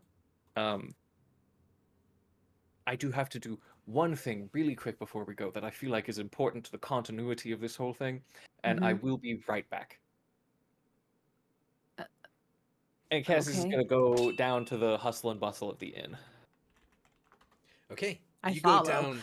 You go down and you see a bunch of people drinking out of straws, and they're like, "I can't believe what's happening. There is a gang fight, a turf war. I got $5 on the butchers." And then the other one's saying, "Look, are the butchers even that bad? They've been running the Diamond Port for a while. And what does this even mean? We don't want half dragons in Tilboya." And just everyone's just commotion. Okay. I'm gonna knock off 2 first level spell slots, because over the course of like 15 minutes or so, I want to basically just meander around the room and at a couple different times find a time to get away out of sight and cast Disguise Self on myself to look like a different person. And just as myself, and then as a second person, and then as a third person, I'm just going to butt into several conversations about the rumors. When they're like, "Oh, and Ario was there, and he's doing this," and I'm gonna be like, "No, it wasn't Ario. It was Arpeggio. It was obviously Arpeggio. That's what everybody's saying." And then another person's gonna be like, "Actually, it was this other guy," and describes a different member of the Siren Song. And then the third one's like, "Actually, it was this person," and just make all these conflicting reports start to circulate. That, with some alcohol, is just going to make prime real estate for the rumor mill to begin. And as it churns, you start to hear arguments and counter arguments and people moving from table to table. Yeah, you're loving this. It's working. Okay.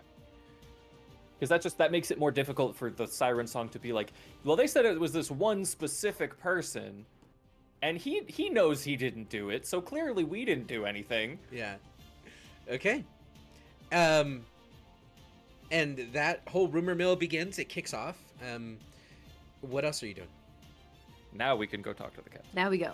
Okay. With haste. Who's all going? All of us. Okay. You all make your I'll way. We stay should stay as a behind. group. I don't. What? Right. I don't think Yasser Looks at needs your to be. Like. And the Skellies have looks their at own your room too. So. Skellies. Yeah, it's like I think I'll babysit the Skellies.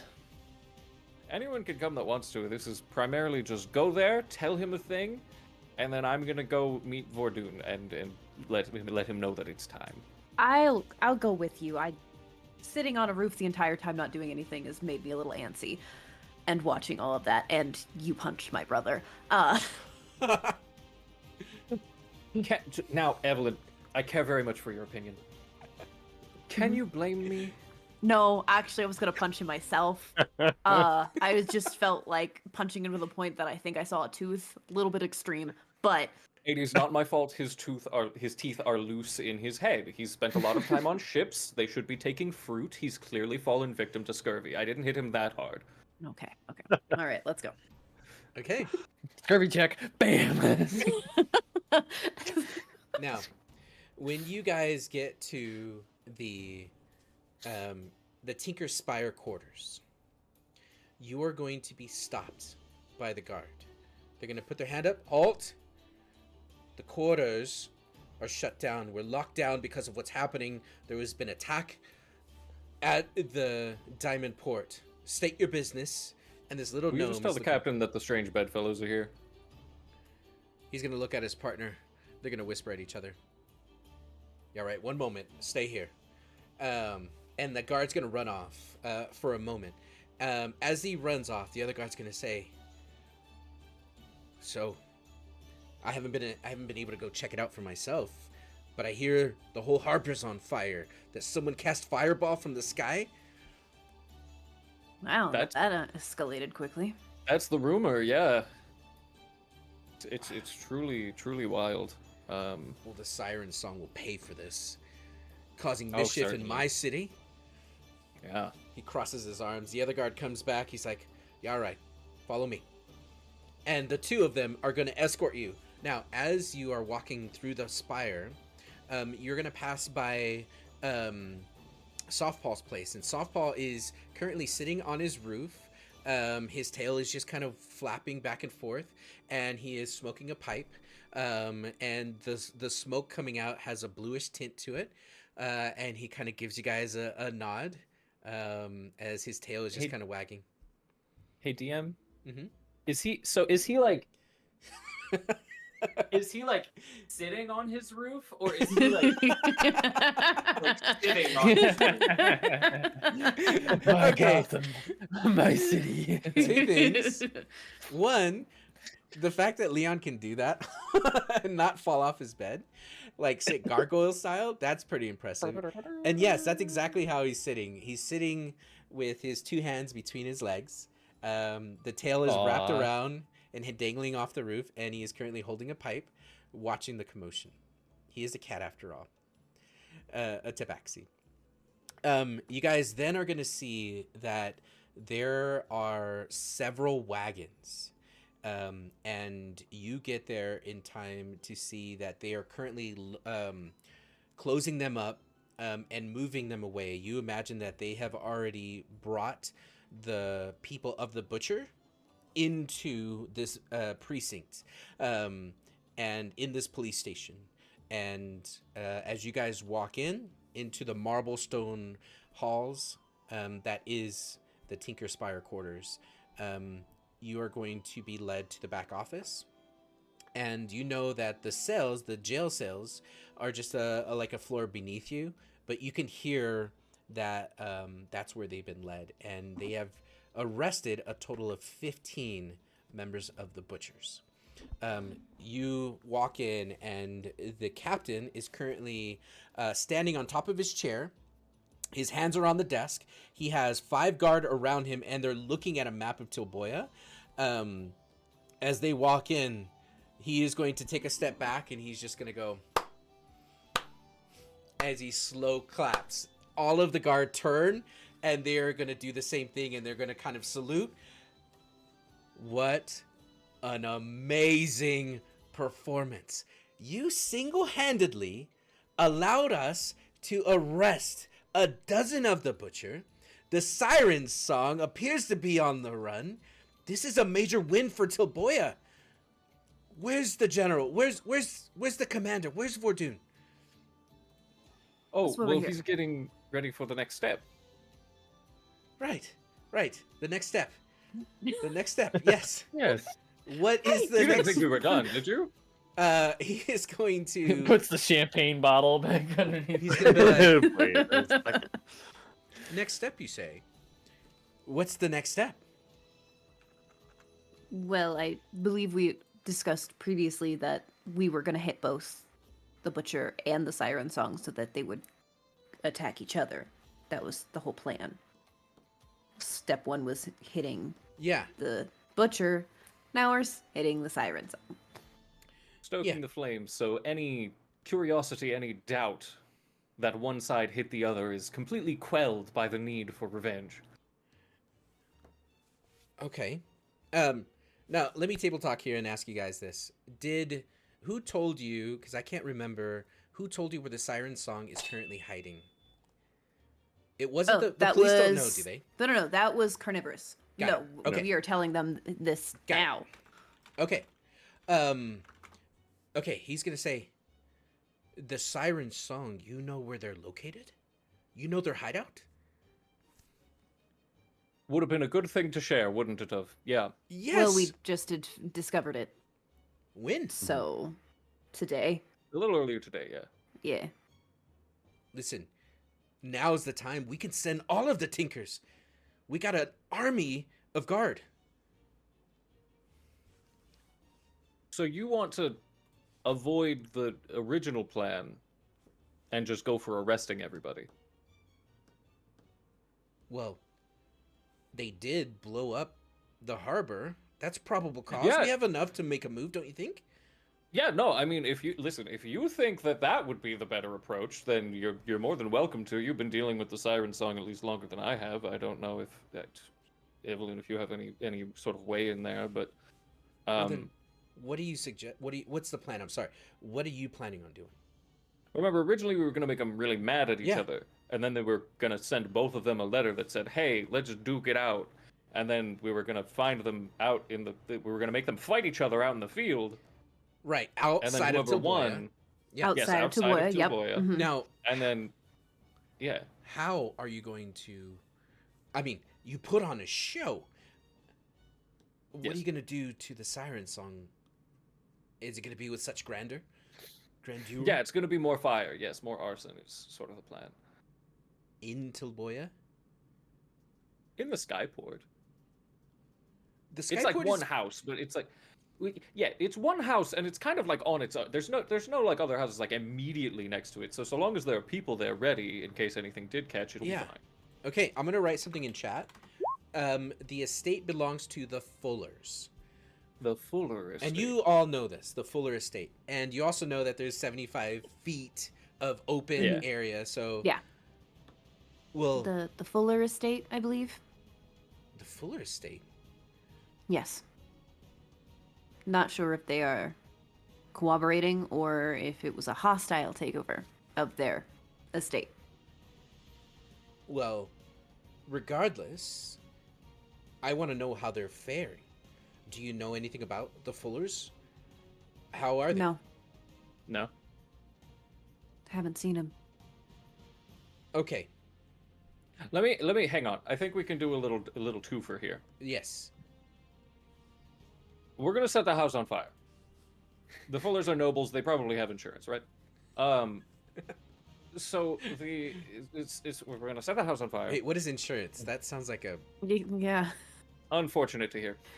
So we're gonna set the house on fire, like I said, You said and yes, then you said. as Vordoon is there, so they kidnapped Vordoon, of course, and so Vordoon is going to escape near to the house, and he's going to set the house on fire, and you're going to have guards nearby who are going to arrest the arsonist before the Siren Song get their hands on him. Oh. Then, since the house will be on fire, they'll be evacuating. Any guards nearby can survey if there's any known criminals. Now you see them, they're there, you can act on that. Or you can have guards then enter the home under the pretense of making sure everyone is safe and check on the well-being of the Fullers. Right.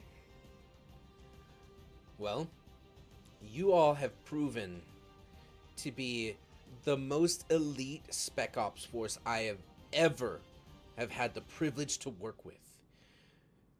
We're on your 6, and they all slap their chest, and then one of them is going to put a badge on the desk for Townsend.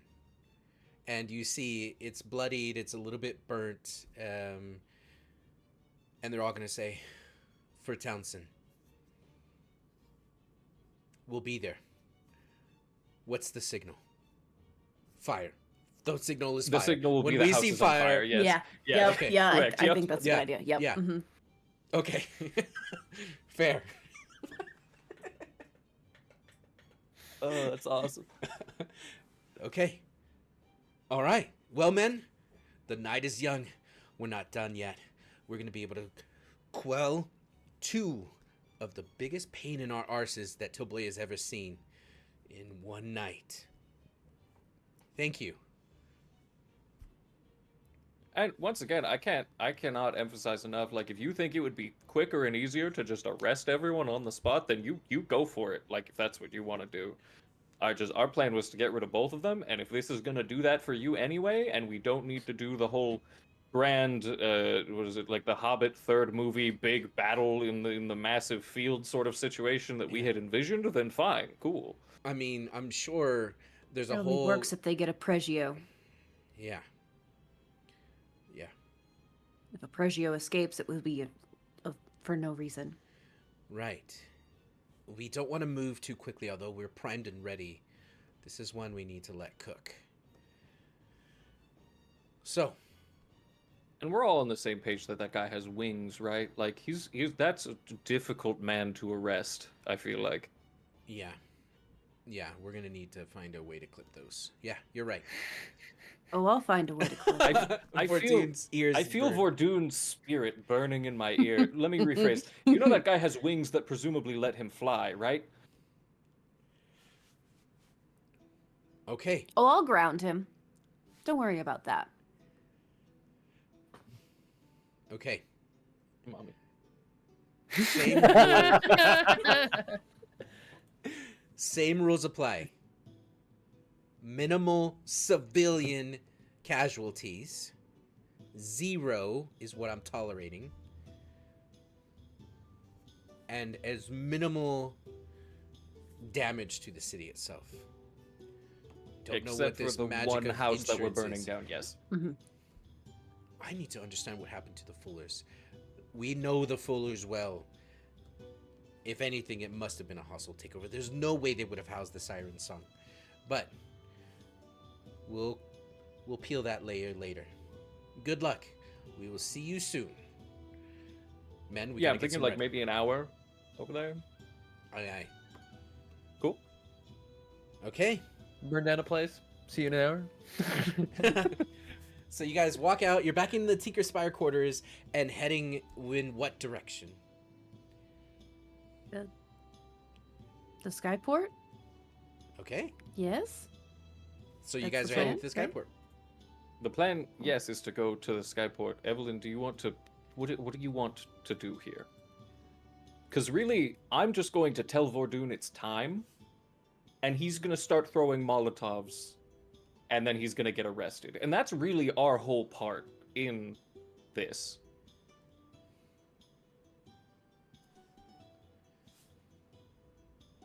We should still be nearby just in case, I think.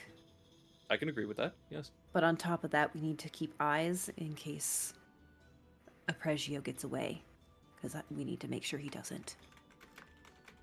Wise beyond your years.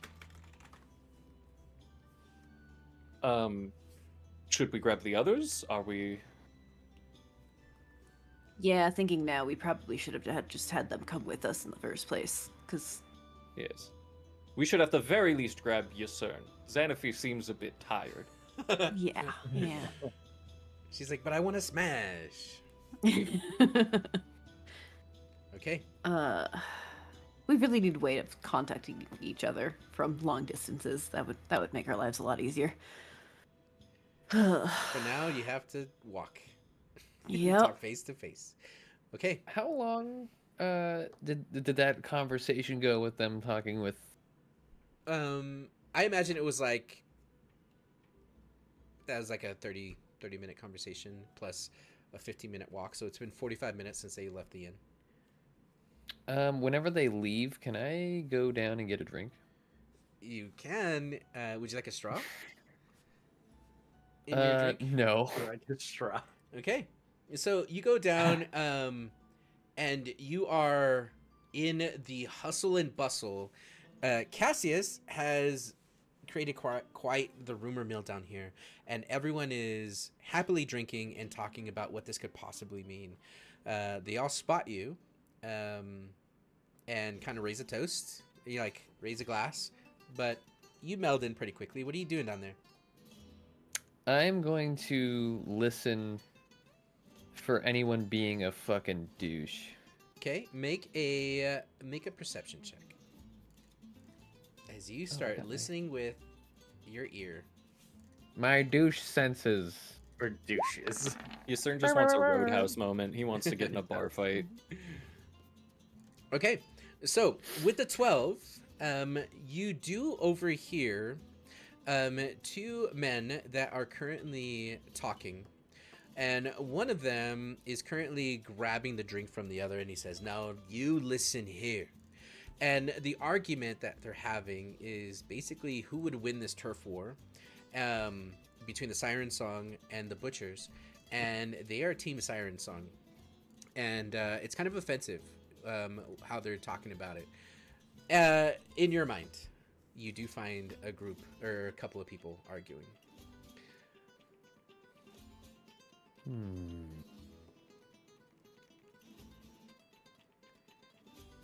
I'm gonna try and start a bar fight. Okay, how does one start a bar fight? I'm going to try and I'm gonna buy 2 drinks. Okay, that'll be two. And I'm going to, yeah, I'm gonna have two drinks, and I'm gonna be drinking one. I'm gonna very quickly and very stealthily take the other and just throw it throw it over my shoulder at one of their heads.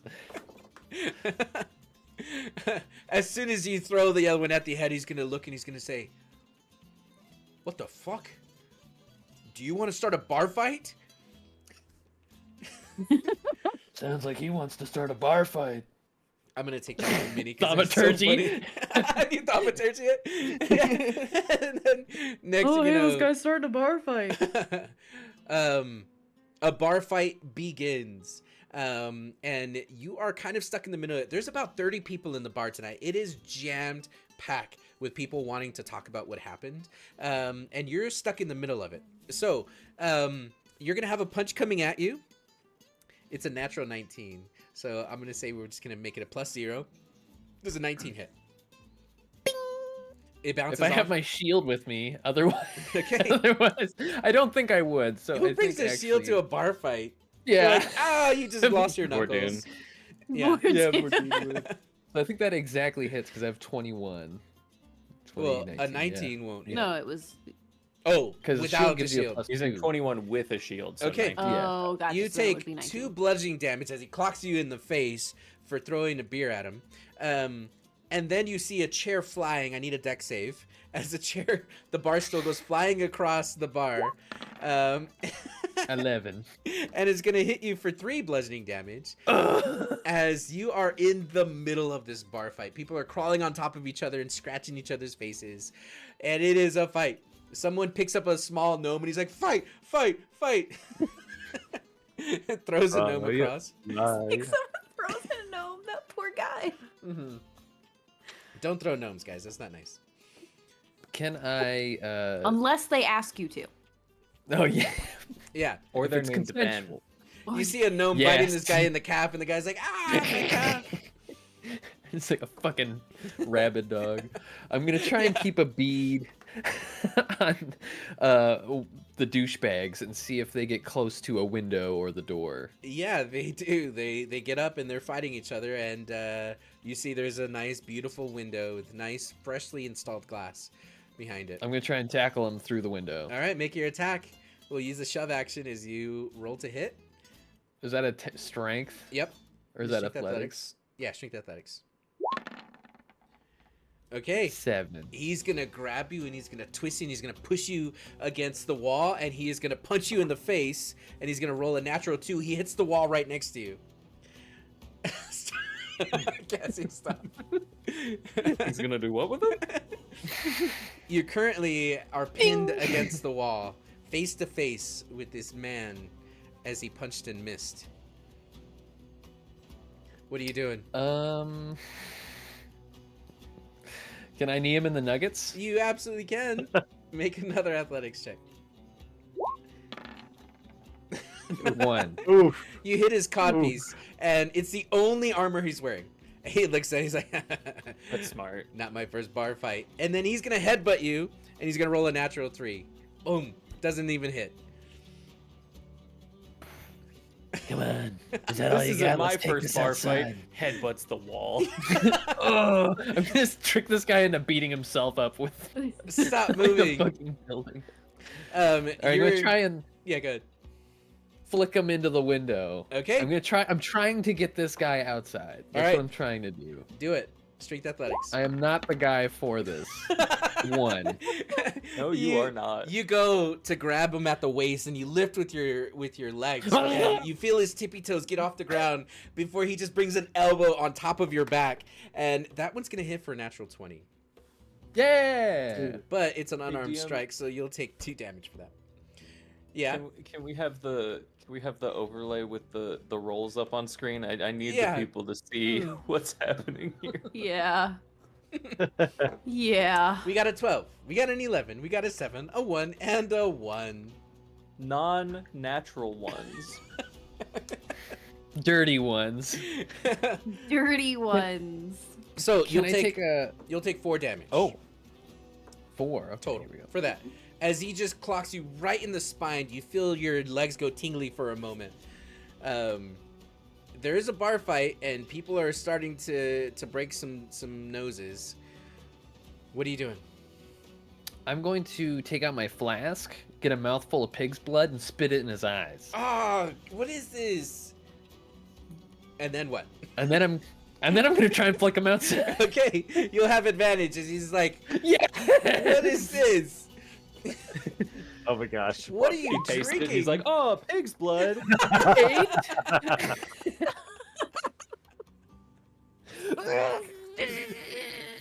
Ah. Are you This is about the drinking time. this? He's gonna it's gonna hit his lips. He's gonna hurl. He's gonna roll a con save. He rolled a natural 4, and he's just gonna vomit on your chest. Ugh. What is Oh. this? Why is it in your flask? Ugh. It's your turn. Can you roll Fuck, double digits, dang. please? What are you trying to do? I gave I'm you waiting for advantage. the inevitable natural one where Ysern puts so much strain on his bones that he breaks an arm trying to push this guy. I'm dead. This is how I die. This is my death. That's it. Bar fight death. All right, your By turn. death. What are you trying to do? I'm gonna try. Have I sufficiently pissed him off? Yes, Can I he is tell? very pissed off, and he's also lost a pint of vomit. He's not happy. I'm gonna try and slip away from him and go out the door Okay. to see if he'll follow me. Okay. I'll say you disengage, or are you gonna take the attack of opportunities? He's gonna try to hit you. I'll disengage. Okay. That sounds fine. He's like, hold on.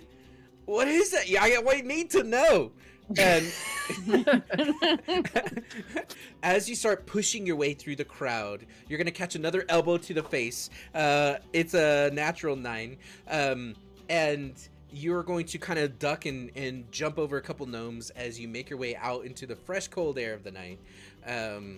And shortly after, he follows. Is there an alleyway? Yeah, there's an alleyway. You're in the front. You circle around the side. He's like, "Oh, okay, it's one of these kind of fights." And he's gonna go and he's Yeah, gonna now look we're and he's gonna playing. pick up a rock.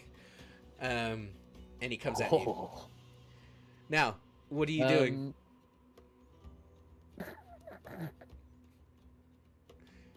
I'm thirsty. Oh, I'm vampire biting this guy. Oh. what? The Yep. pig blood wasn't enough. Okay. So, okay, how does this work? How do you attack him? I make a melee weapon All right, let's see your and melee add weapon my attack. con modifier. Instead of your strength. So roll a d20, add your con mod. Which is 1. Oh gosh, I don't even think I'm gonna hit this. This is ridiculous. 11. Okay, Plus your What's his proficiency. AC? Plus another 3. That will hit. 14. okay. So he has a rock in his hand, and he's like, "You wanted a bar fight? What are you doing out here?" As he's gonna try to hit you with the rock, what do you do? I'm going to grab his arm, pull it around, and then grab the side of his head and just cramp right on his side of his neck. Yeah, you're immediately gonna feel all of his muscles tense as the fangs pierce into the skin, as a wave of euphoria and blood enters into your fangs. As you start drinking a Capri Sun. And on There that, is no shot on this planet he did not do that on purpose. I did do that on purpose. I had it over here. Yeah. You were just ready. Bro was waiting for today. He went to the store and bought Capri Suns for today. I'll give you inspiration for that. How does it taste? Fruit punch. Nice. It's fitting. Which Oh, be negative. Right to jail. Okay. On that note, we're gonna take a break before we find out what happens, because I don't think I've ever had an NPC bitten by a vampire from a player. So, we're gonna take a break here. Thank you guys so much for the first half. That was controlled chaos, methinks. Good job. We're gonna go refill our drinks and use the restroom and get some snackies, but the show does not take a break. The wonderful, amazing, beautiful, funny Soren Angel is the host of the Fireweed Inn and Tavern halftime show, and she'll be answering your questions and chatting with you. So players come back at the half hour, and the rest of you, good job. See you in a bit, everybody.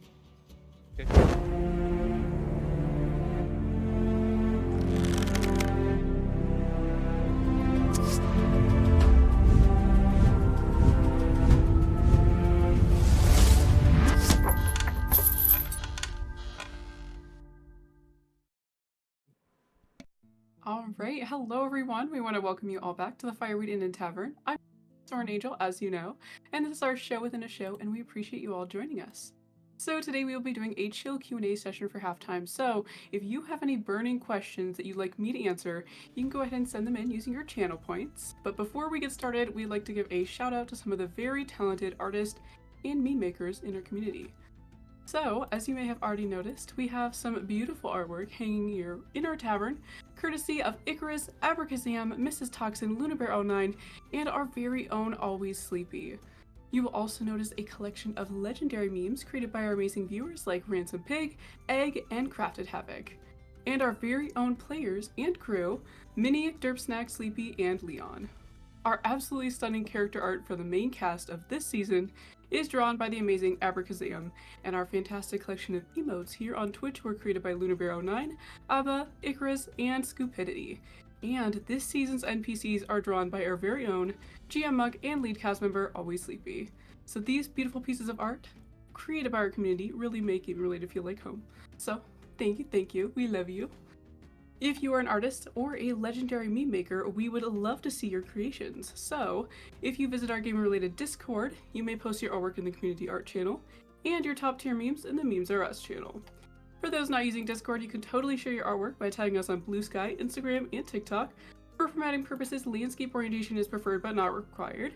And if you do share your fabulous art, it may be featured in a future episode of Game Related, hanging right here in our tavern. So, this week I'll be answering your questions during today's Q&A. So, before we get started, a quick reminder to those hanging out with us for the halftime show, you are more than welcome to send in your questions for me to answer using your channel points, but please be respectful and keep in mind that if your question goes against our community guidelines, or if I don't feel comfortable answering your question, your points will be refunded.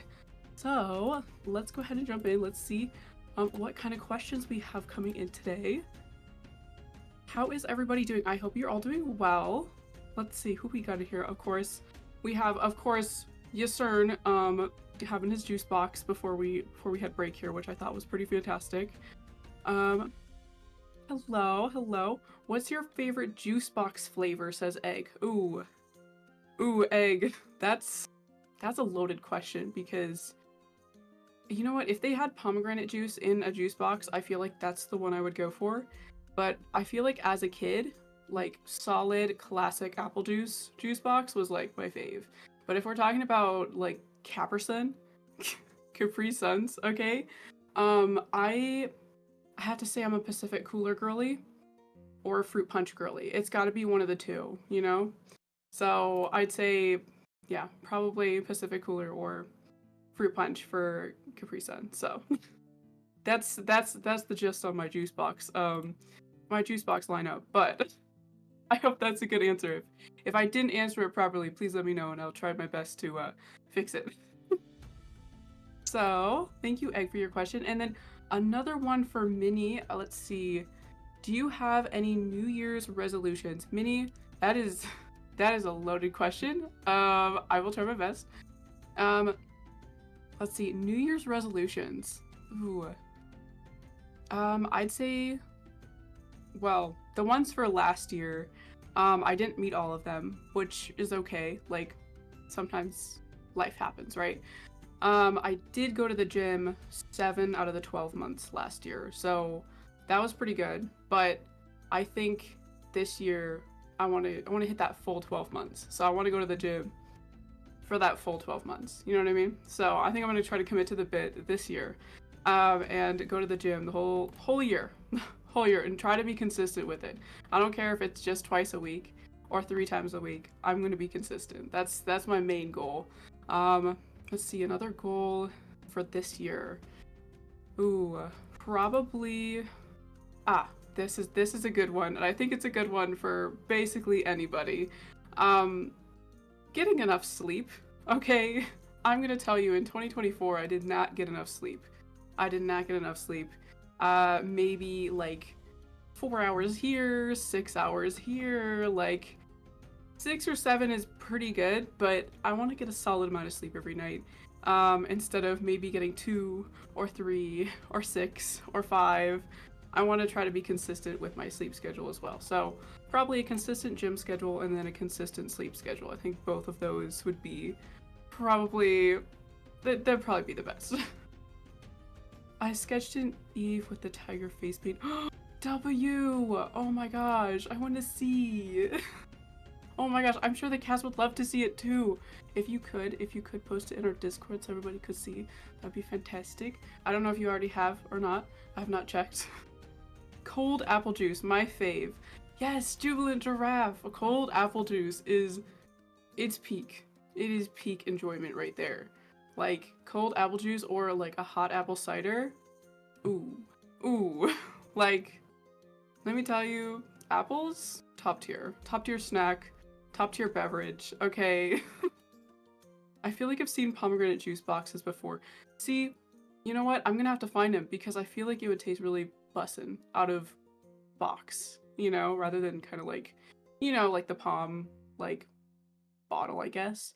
I'm gonna be completely honest, I love Minute Maid. You know what, Egg, you were so valid for that. You were so valid for that.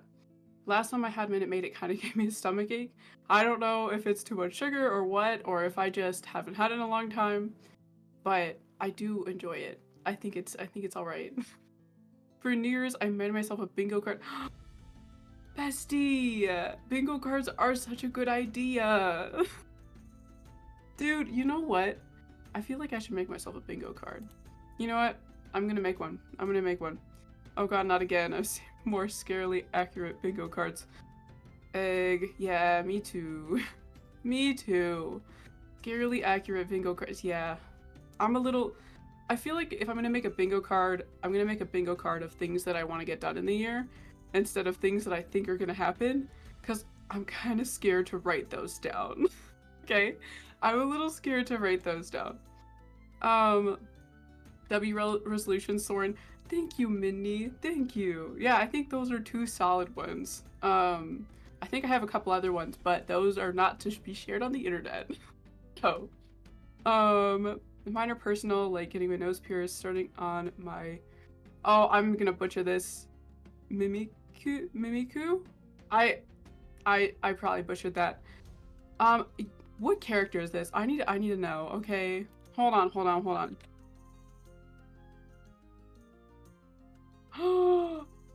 This is so cute! This is the Pokemans! you know what? I'm so sorry for mispronouncing this. Yes, you know what? I think that's gonna be the cutest freaking tattoo. What is W? On it, W, he grew. W. Oh my god, your artist don't. Dude, I need to go look at this. Hold on, I'm gonna go look at this right now.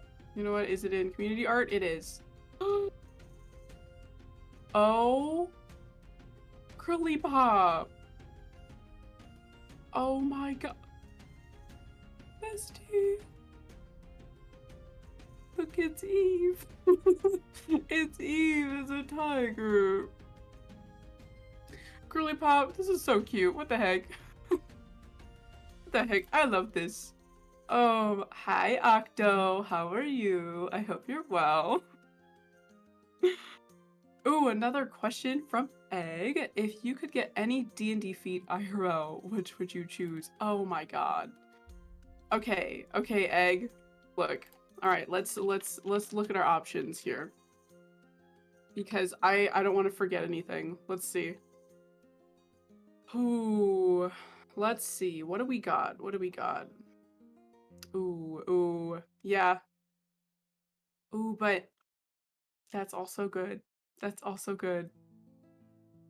Guys, I don't know, blind fighting would kind of slap. Okay. Would kind of slap. Can you imagine being on the subway and like in New York? Like, and you have blind fighting and somebody tries to like, you know, tries to pull a move on you? No, no, no. No, no, no. That would not go well. Okay, not go well for them. Okay. Let's see. Oh, I'm gonna make sure I. Ooh. Okay. All right. Well. I mean, I guess. Okay. Well. You know, I think I will just have to go with that one though. Oh. No, that's good. You know, I could sit here and look at all of these, but also, I'm just gonna have to go with it. Yeah, blind fighting, 100%. 100% blind fighting, Egg. Because, you know what? I could go on, like, jogs or walks at night, and I could see. I could see, like, you know, I could see. So if anybody tried me, bro, I'd be there. I could see, and I could be prepared. Like, you know what I mean? Oh my gosh. Okay. Hi, Octo. Hi again. Did somebody say juice box? Yes, Octo, we said juice box. We were talking about juice boxes because Yusern decided to pull a vampire and turn somebody into a juice box. Yeah, Octo, what is your favorite juice box? I need to know. Hard between telekinesis and dragon wings, to be honest. Ooh, that's right, there's telekinesis. See, Derp. Man, telekinesis is also a good one. You know what? Blind fighting is out the window. Telekinesis it is. I want to be able to move stuff. Ah, but I could fly with... Okay, never mind. You know what? Telekinesis. I'm just gonna double down. I'm gonna double down. Hear me out on getting mending as a cantrip and starting a repair service. Egg! Why is that so smart? Wait. You could. Oh, dude. Repair service with, like, mending cantrip? Dude. Easy peasy. Easy breezy beautiful. Cover squirrel. That's...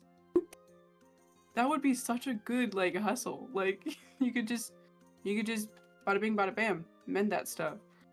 Oh my... You know what, Egg? I support this. I support this. I take skilled so I could instantly learn 3 new skills, proficiencies, or languages. Minnie, that's so smart. Dude, 3 new skills, proficiencies, and languages is insane. That's like, ooh, question for you, Minnie. Which languages would you choose? That's what I need to know. I need to know which languages you would choose if if you could instantly learn 3 of them. I can see it. I had a Minotaur barbarian death knight who ran a pottery store called the China Shop. Octo! That's so good. Is there art for this? Is there art for this? Because if there is art for this, like, I feel like I need to see it. So, I feel like I need to see it, like, right now. Oh, well, I'm partial to Capri Sun. Yeah. Yeah, Octo. Yeah. Capri Sun, it's like a classic. It is a classic. Which flavor? Which flavor, Octo? I need to know which flavor of Capri Sun that is your favorite. Myself, I'm a Pacific Cooler and Fruit Punch girly, so. Yeah, I choose Magic Initiate. What? Wait, Magic Initiate or Magic Initiate? Wait. Hold on, I'm looking at it. Where is it? There it is. Ooh, W. Dude, that'd be pretty sick, actually. That'd be pretty sick. You should, Egg. This is goated. See, Derp gets it. It's goated. I want a familiar so bad, dude. Having a familiar would be it would be the best. It would be the best. It would be the best. Which, okay, if you guys could have a familiar with you at all times, what would it be? I need to know this answer from everyone because I feel like it's a very important question. Not yet. She's now an NPC in our campaign. Look, Octo, if there's ever art of this character, I would love to see it because that is the most amazing thing I've ever heard. Pacific Cooler, W Octo. We can be Pacific Cooler besties. Havoc and Fish have gotten an artist lined up for character art, including Angie Deathmoo. W Octo. Oh my gosh. When you guys have character art all completed, I want to see it because I love seeing all the character art, so. Soren, Verdun gave me a dire blood wolf as a pet in his campaign. I'm up. Monk, you have a dire blood wolf, dude? You are so up right now. You are absolutely so up right now. Pink and blue kitten that lives in the hood of my jackets, please. Derp. Derp, I love that for you. That is so cute. It's huge. Monk. Monk, like, define huge. Like, how big is it in comparison to your character in that campaign? I need to know. I need a size comparison, like, yesterday. I want a real life tire. Ride him to work. What is? Oh, yes. You know what? I think you should. I think you should. What is it? Oh, I messed up. Okay, that works. Okay. I almost just messed up my soup, but we're good. You know what? You should definitely ride him to work. 110%. We'd be more than happy to share. Yay! Oh no! Share with me all the art. I love to see it. I love to see all the arts. Honestly, I'd want an owl. The vibes are just spot on. Me too, Egg. Me too. Either a barn owl or a dragon. Like, one of those two. Barn owl or a dragon. There's no, like, there's no question there. Like, first of all, owls are absolutely a vibe, Egg. Absolutely a vibe. And dragons?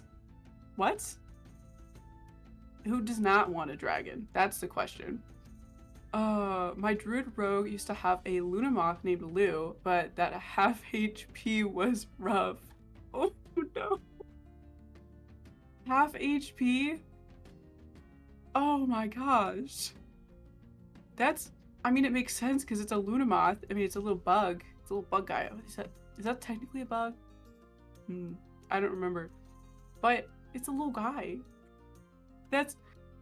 Dude, you could probably sneeze. If you sneezed really hard, it would die.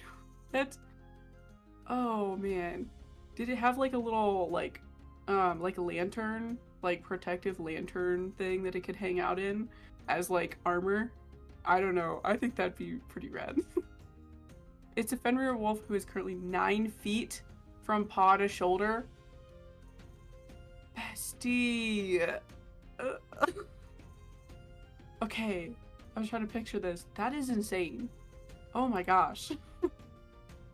Me, halfling, wolf, is as big as a house.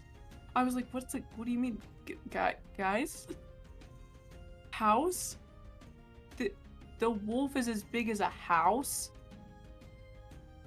Okay, like, what kind of house? Because there's a lot of different house sizes, Monk. I need like a specific type of house. Like, is it a 3-story house? Is it like a 1-story house? Is it like a small like cottagecore situation? Or is it like a mansion size house? Like, we need some specifics, you know what I mean? Imagine sending notes via owl and they're protected, so no need to stress about it getting shot. Dude, that's so true, Egg. You could send so many like notes and messages. Like, oh my god. Okay, W. How cool would it be to get like a note or a message via owl? What? I think I want a raven. Dude. Okay, Minnie. I might have to add that in my top 3 because ravens, oh my gosh, they are such cool creatures and I love them so much, and the cool noises that they make. Oh my gosh. Like if it's super cold day and they make that like echoey, you know what I'm talking about, like the echoey sound from their throat. It's such a cool sound, and it echoes on a super chilly day, and I think it's the coolest thing. A raven familiar would absolutely slap. Release the art I want. Yeah, see, Derpsnack wants the art too. Lou is now living his best life at the farm the party inherited, and my character set up a silk production facility there. I say inherited, but it was more awarded to them after they offed the former Bennett owners who were using forced labor. Ooh, you know what? W party. It definitely inherited. You know what? I'm glad Lou is living his best life. I'm so glad. Such a W. Monk, you just subscribed with Prime for 17 months? We're up. We are so up. Thank you, Monk. W Monk. Can we get W's and 07s for Monk in chat right now? Because guess what? Monk is literally so up right now. Like, oh my gosh. Seeing ravens when it's foggy out is also super cool. Such a vibe. Yes, Minnie, I agree like 110%. Like, oh my gosh. Ravens do throat pings. Yes, jubilant giraffe. Yes, they do. It's the coolest. There is a crow that lives near me. I'm trying to make friends. I wish you the best of luck because crow and raven friends, so cool. So cool. They bring you little gifts. What is this channel about? Monk? Okay, alright, Monk. Monk, Listen. Mr. DM man of this channel. Oh my gosh. I think you can answer that question, but if you would like me to, I will try my best. So, welcome to Gaming Related. We play D&D every Sunday, and Leon, you know what? Never mind. I'm just gonna, yep, it is sex jokes and war crimes. 110%. You know what? Forget what I was starting to say. Yep, Leon is correct. Sex jokes and war crimes. I'm in the right place. Perfect, Monk. We're happy to have you here. Hi, Mirror Man. How are you? I hope you're doing well. It's good to see you here. Animal familiars and Angie Death Moo art. Yes.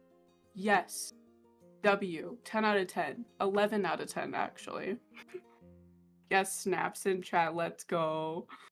Yes, war crimes and schmex jokes. Yep, that's true.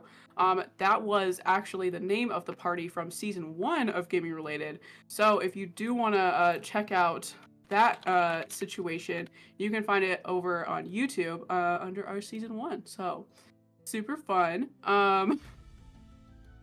Yeah, we last season we did every Wednesday, and now we're every Sunday, so it's super fun. So yeah, it's gonna be the best. I wonder if that's the same farm my mom said my dog went to when I was a kid. Huh? What? Lion Man, what? Oh, Leon. Yeah. Oh, Leon.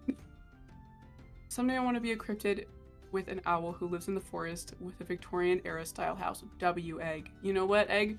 I think that is a very good goal. I think that is an excellent goal for life. Like, you know what? If you want to go out and be a cryptid and serve absolute vibes, I'm 100% about that life. Like, live your best life. Like, oh my gosh. What a vibe, you know what I mean? What an absolute vibe. What kind of cryptid would you be? Okay, Vordoon, I think, so a lot of people probably already know this question, the answer to this question, but Mothman, yes, it's Mothman. I would be a Mothman type creature, so I'd probably be like a moth cryptid of some sort, because yes, 100%. I love Mothman. Mothman is my favorite cryptid. That's all I'm gonna put out there. Mothman, if you're out there, I love you. I appreciate you.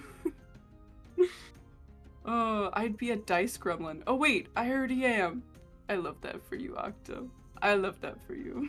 The kind that parents scare their kids with. Egg, I love that for you. You know what? You want to be Eldritch Horror level, like, cryptid? I'm so on board. W. A moth. We all named it. Yeah. Yeah. You know how it is, Monk. Momthnians. Wait. Momthnians? Leon, I'm struggling to pronounce that, but I think yeah. Ms. Mothmans. The Mothmans. Yep. Yep. You are 100% correct, Leon. The Momentmans.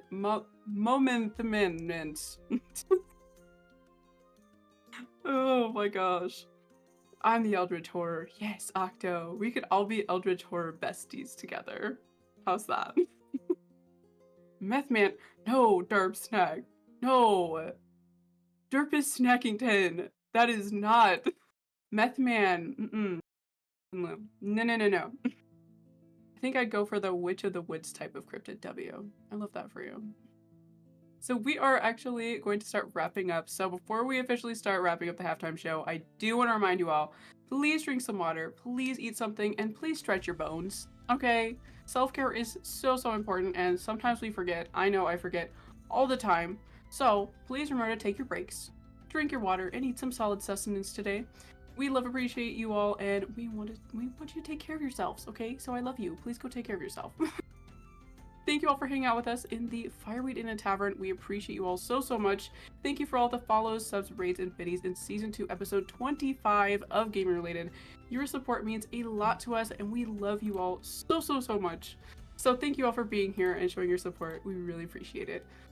Those of you returning, welcome back, and to those of you new to Gaming Related, welcome. We are happy to have you all here.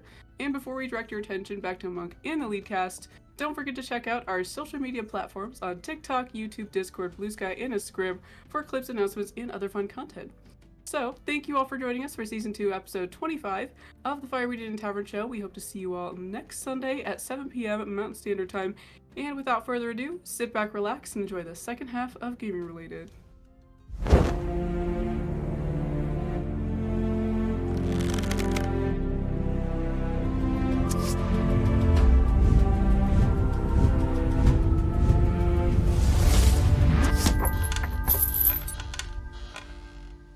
With those memes tonight. Yeah, And we're back. Yeah, absolutely. I agree. Guys, we love Soren so much, and she's back and absolutely crushed that halftime show. Can we get a shout out for Soren? Soren, can you give yourself a shout out? That was awesome. Because Soren streams, if y'all don't know this. Yeah. Soren streams. You should Yeah. watch. You should Yeah. watch Soren stream. We absolutely should. What? The amazing Soren streams? No way. I don't buy it. It's true. And they're an absolute I'm gonna look it vibe. up They're right incredibly now. lovely. Highly recommend. Oh my gosh, they really do stream. Maybe you should check it out too. Welcome back, gamers.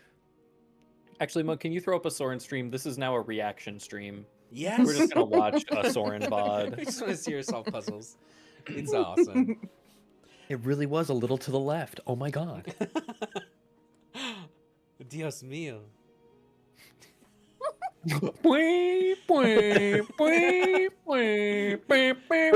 Kill Bill, love it.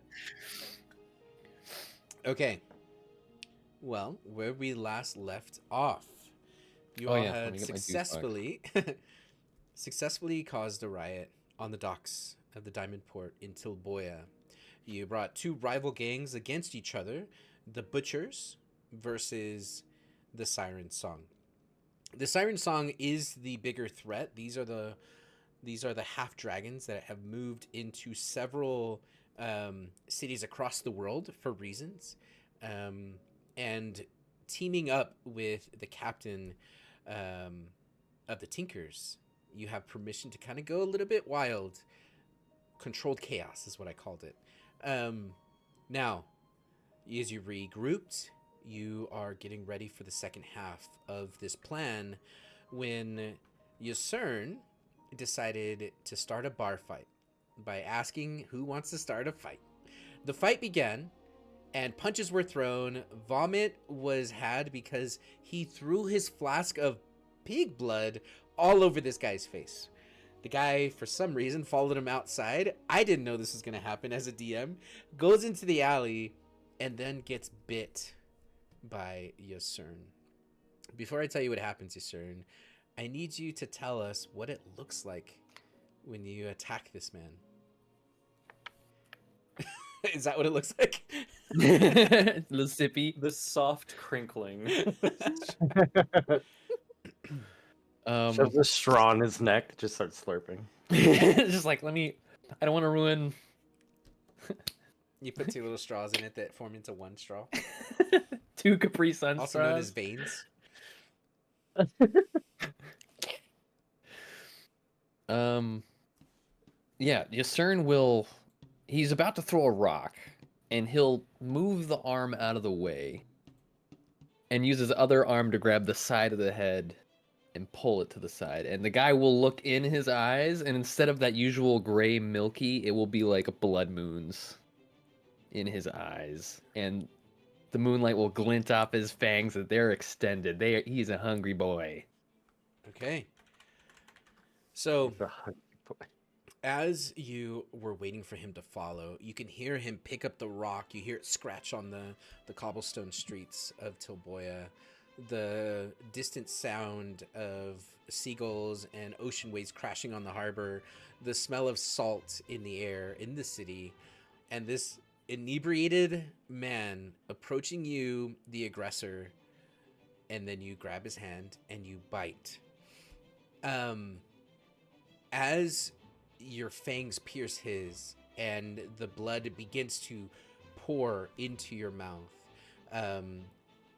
this overwhelming feeling of euphoria hits, and then you're gonna feel his body tense up. He's immediately going to try to punch you in the chest. It does nothing, and then he punches again, and then he reaches up to your face to try to scratch. And he will actually do 2 slashing damage to you. As he slashes your face, you holding onto his neck, I need you to make a wisdom constitution saving throw. Oh, because he's drunk? No, because Oh. you're drinking Oh, that was advantage, blood. sorry. That's okay. A 19, I'll take it.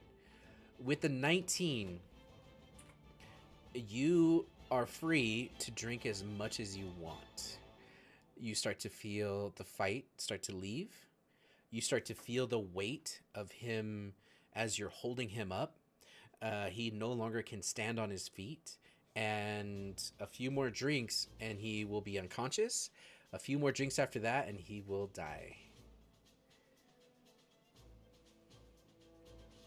So I am like Eastern that will have priest. like tears pouring down the sides of his face. Like he has not done this in a minute. He's feeling real guilty, but DM, how hungry is he? Is he a hungry boy? You're a hungry boy because you haven't fed in months. Not off of a human. Can I But roll to see if I eat him completely? that's what the Constitution save was, and you succeeded. So I have some self-control. You have choice. Yes. I will go until he's Brain him. Don't say that. Did someone clip that? The skies open up and Mufasa looks down at you from the clouds and says, "Drain him." Can I? Oh, I don't know. Is there any way I can like? You drain him until he's unconscious? Yeah, I drain him until he's unconscious, and then I like, with tears in my eyes, I'm like looking up at the night sky. Like, is there any sign at all from Astraea? Is there anything?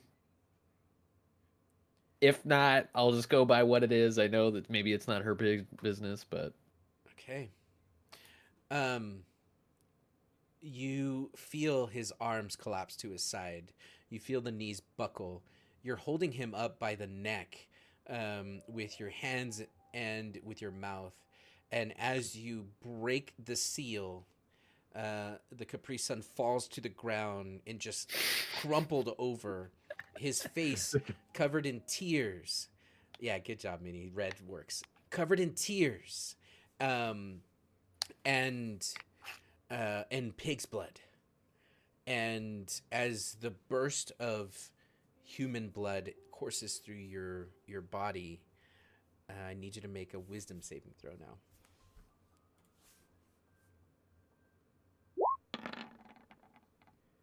Okay. 19. Very good. A 19. Also, it was a wisdom save, so Oh yeah. Trinky Poo. Everybody else get your blood. Mm. Wisdom saves. It's in the rules, guys. That means everyone has to drink. My blood is 30% Coke Zero at this point, so. Shit.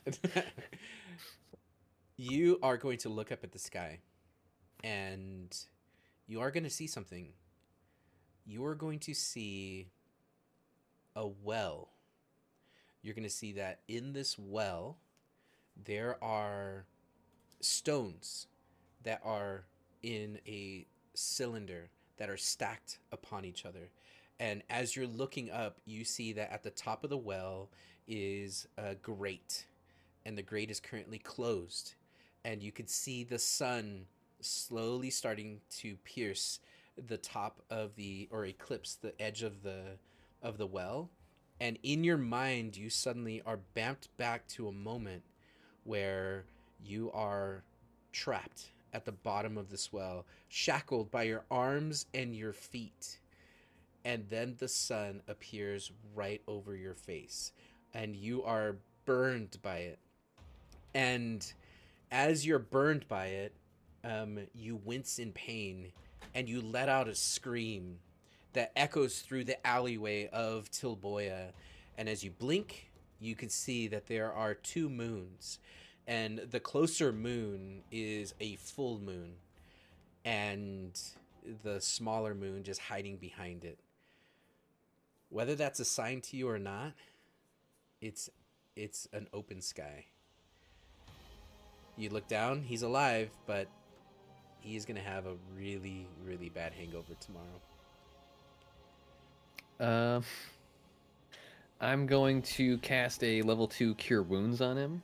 Okay, the holes seal up. The nose realigns itself. We love aftercare. And then That's wild. and then I'm gonna get on the ground and cuddle with him and kiss the back of his neck. No, I'm A gonna little fucking... rat pushes over a thimble and puts some spaghetti on it. Starts playing the violin for you.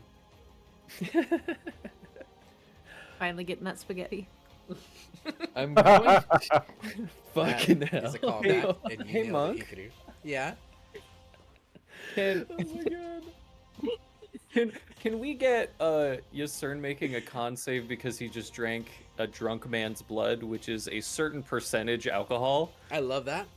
Yeah. So That's Oh, what you I... you survive a flashback of a day that you were tortured, which is one of the reasons why your face looks and body looks the way it does. You snap out of it to look up at the moon, or one of the moons, and then as you go to heal him, suddenly you get hit with a wave of toxicity from the alcohol. Now you get to roll the con save. 12. 12. Okay.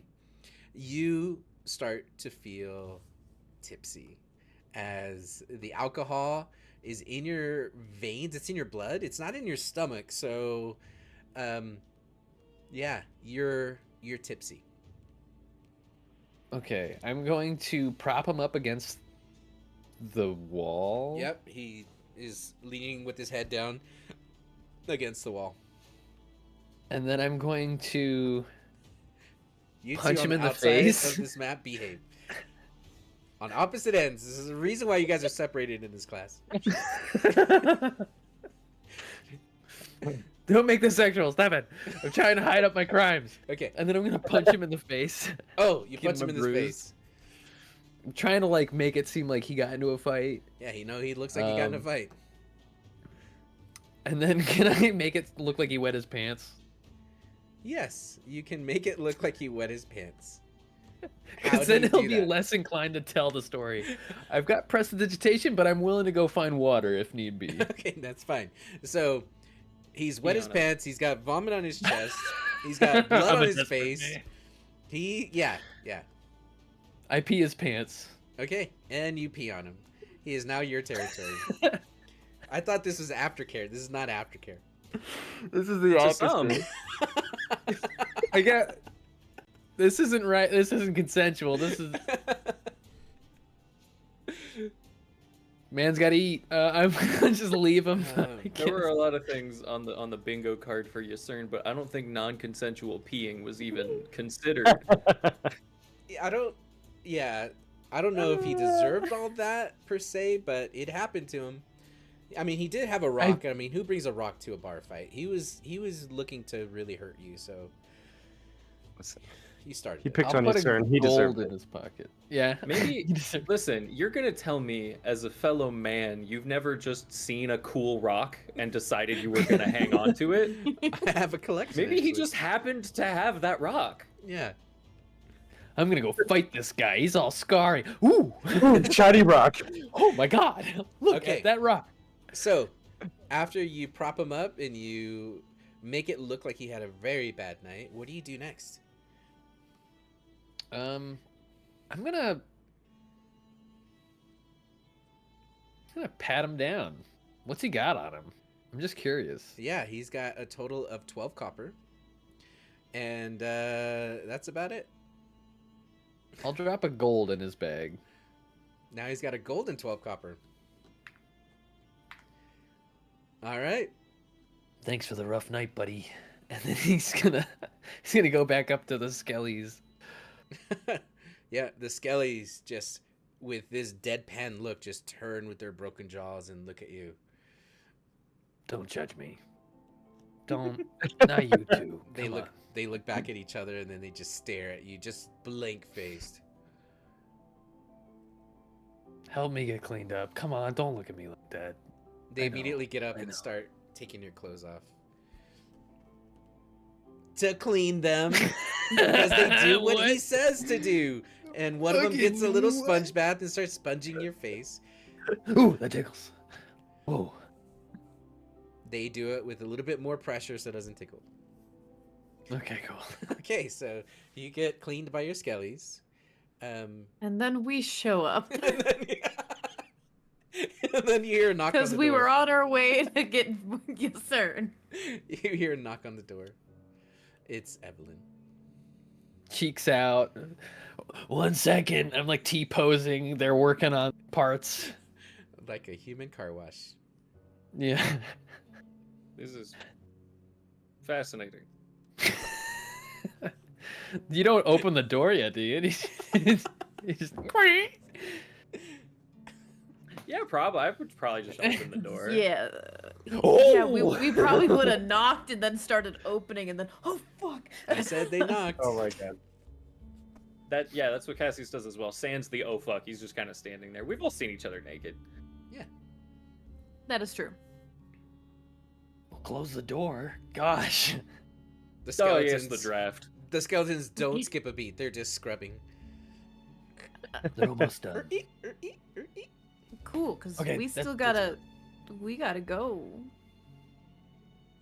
Make sure everything works with the siren song and We have a whole Vordoon. half of the everything. The to the, do the still. plan, yeah. Yes, of course. Of course. Yes, the plan. Cusco's plan.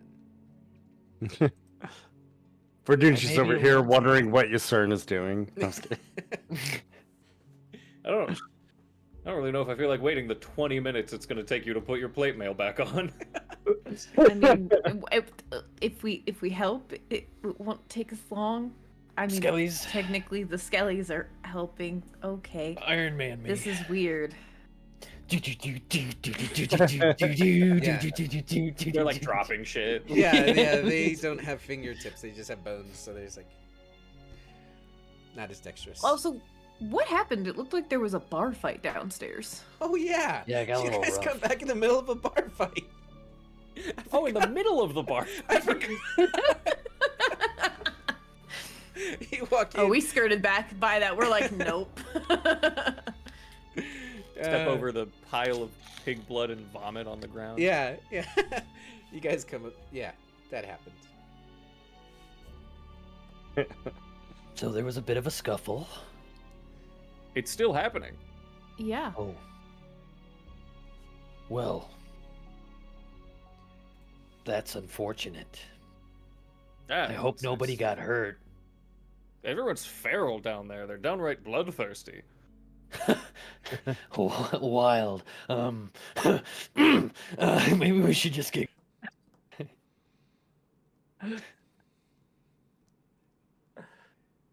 Oh my god. You good there, you sir?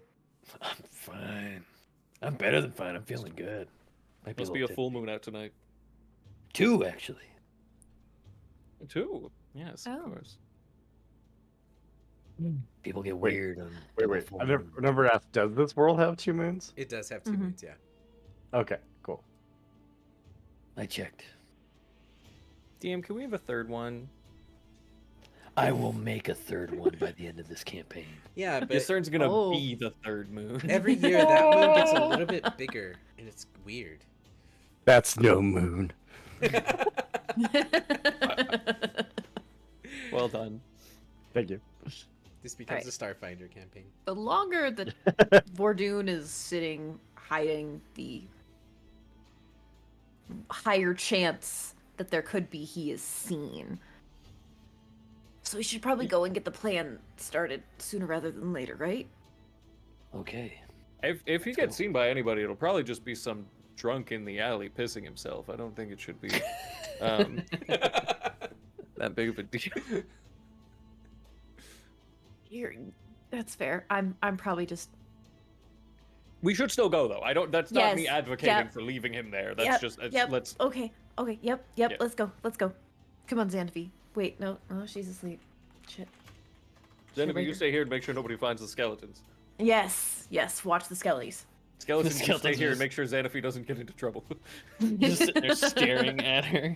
while she They're just sleeps. looking at her shoulder, or the helmet that she wears on top of her head, and she's like, "Don't you even think about it."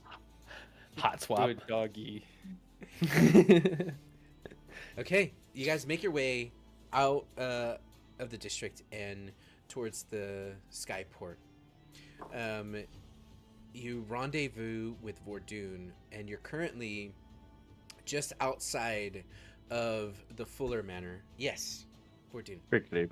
While I was there a time that I was still invisible when I came over here for a little while? Yes, you were. Yes, you would Okay. have. How long can you be invisible? It's an hour. It was an hour. Hour total. Okay, well, Total. you're gonna have an hour of invisibility. We'll say 30 When I minutes. walk around this building, is there a back exit? Is there any other exits? Or is it just windows and the front door? Okay, make an investigation check with advantage because you are Mr. Invisible Boy.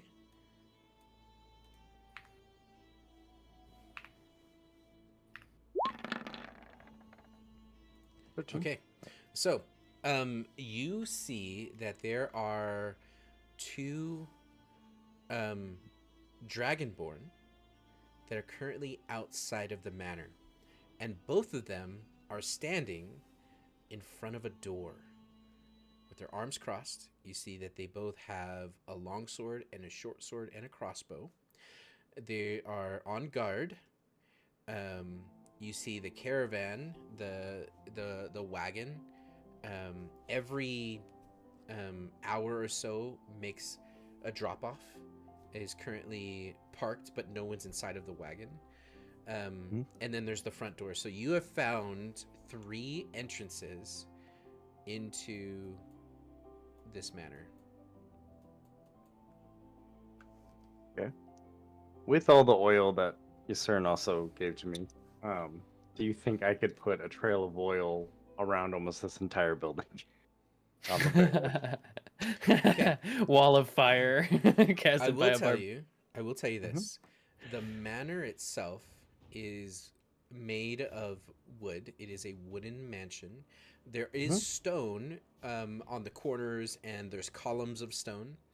It is a 2-story building, and you see that there are several balconies.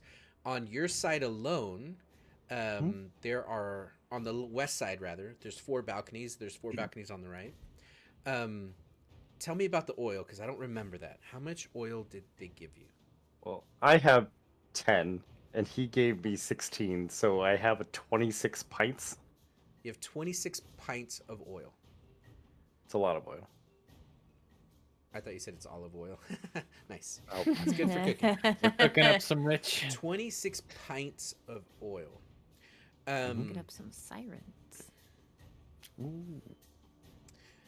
I will say Salt you'll and have pepper? enough to cover one long wall and one short wall, or two short walls if you choose the left and right side of the house. Enough for you to know that this is going to be one hell of a job to put out. And are you only trying to coat the first floor, or are you trying to fly up, climb up, or what are you trying to do? No, I think mainly what I'll do then is I'll just coat. So if I can only coat that much, I'll make sure I coat the back doors. Okay. I'll put some oil on the back, like on the floor along the back doors, and then also along the window sills. Ooh, okay. So, you are going to. Let me To just which do most this. of them I can probably do without too much trouble. And also, you said stone pillars, Monk. We both know stone burns in your world. Oh my gosh, how dare you! I can't believe you've done this. Okay, so so you start putting oil all over the windowsills, and you start to coat the whole side of the house. And then when you get to the back where the dragonborn is, how would you coat it with him there? I'm mainly going to put the water, like, underneath, like, or the oil, like, leaking, almost looks like it leaking under the door. So, like, right on the ground on the door, on the Okay, back door. so So, you're gonna like, so sneak up that, past him to do this. yeah. Okay, great. I mean, I'm invisible. Yep, you are invisible. Make a stealth check. You'll have advantage. I mean, I have advantage already, but thank you. Okay. True that. Okay. 13. Okay. So, when you start coating the walls, you go up to the door, and he's not standing right in front of the door. He's standing off to the side. You squat down, and you start to squirt the oil and pour it, and you could see it start to seep underneath the door. And the oil itself does have a smell to it, but as you go to coat it under the door, he is none the wiser. You stand up, and that would put you over here on the map. You are invisible, but you are right next to him. And you still have. So I imagine you coated this side of the building and the back side, or are you just doing the whole back side? I'm doing just the windows and the doors. Oh, okay, okay. And I'm That not trying to, like, coat all of the walls or anything. If I could do a trail between them, sure. okay. But, like a small trail between them. But if not, then I'm just putting the oil on the doors Okay. and windowsills. Okay, you have successfully coated 3 sides of the building, every window and every door on the first floor. And there's a good 20 of them. You were able to coat some of them to make a trail, but not all of them before you run out. That's fine. And then you slink off of the premises. Mhm. Nobody knows. And then your invisibility wears off, and then you hear footsteps and shadows moving towards you as you recognize Cassius, Ysern, and Evelyn. How tall are these fences to the left and right? They are 10 feet tall. They're decorative. You can see through them. You could probably even squeeze through them, but they are 10 feet wide. And we'll say Xanaphi, depending on how long this takes. I don't want her to be out of this if this goes on to next week. But what do you guys do as you guys meet up? If this goes on till next week, we have fucked up somewhere. You never know. Well, I think on the way to Vordoon, we would want to check and see that there are a lot of guards in the area, Mhm. and that they are ready. Yes. So, as you make your way, you'll see that there are both guards that are out and there are guards that are covert, that are in wagons. And just seeing the movement, they aren't signaling anything, but you count at least 36 guards that have made their way to this side of the city. Okay. Cassius will just kind of he'll cast message. I don't even need to sneak up to one of them. I'm going to cast message to one of them and just say, "It's almost time. 10 minutes. Spread the word." Okay. Can they respond to that message? They can. Aye, aye. Who the fuck is this? Why are you in my head? Fuck. Ben, is that you? This dude, no, it's one of the dudes in a wagon, and he's just like, The horse crashes and explodes. What? You go to cast message and a horse-drawn carriage drives by and the horse gets the message instead? Is that what you...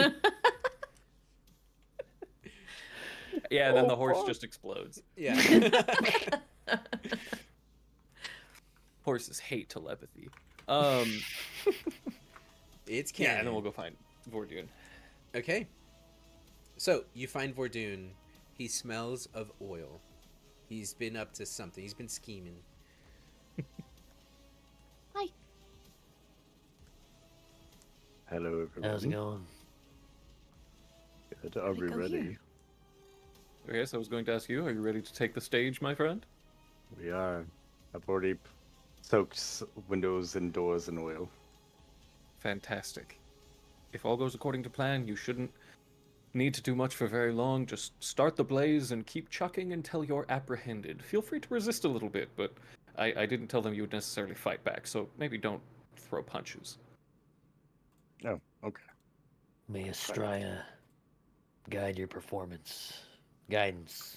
You have guidance. Okay. So, Vordoon, my man. You... Oh. Yeah, go ahead. Tell me. I just want to know, is the front door like locked, or is it open area, or is it a gate? The front to the fence area here. The front area to this estate is a metal fence that is currently closed. And there are two Cool, yeah. guards standing at the gate. Okay, that's okay. Just saying that. I'm gonna kind of try to come back inside on this side since there's no one over here.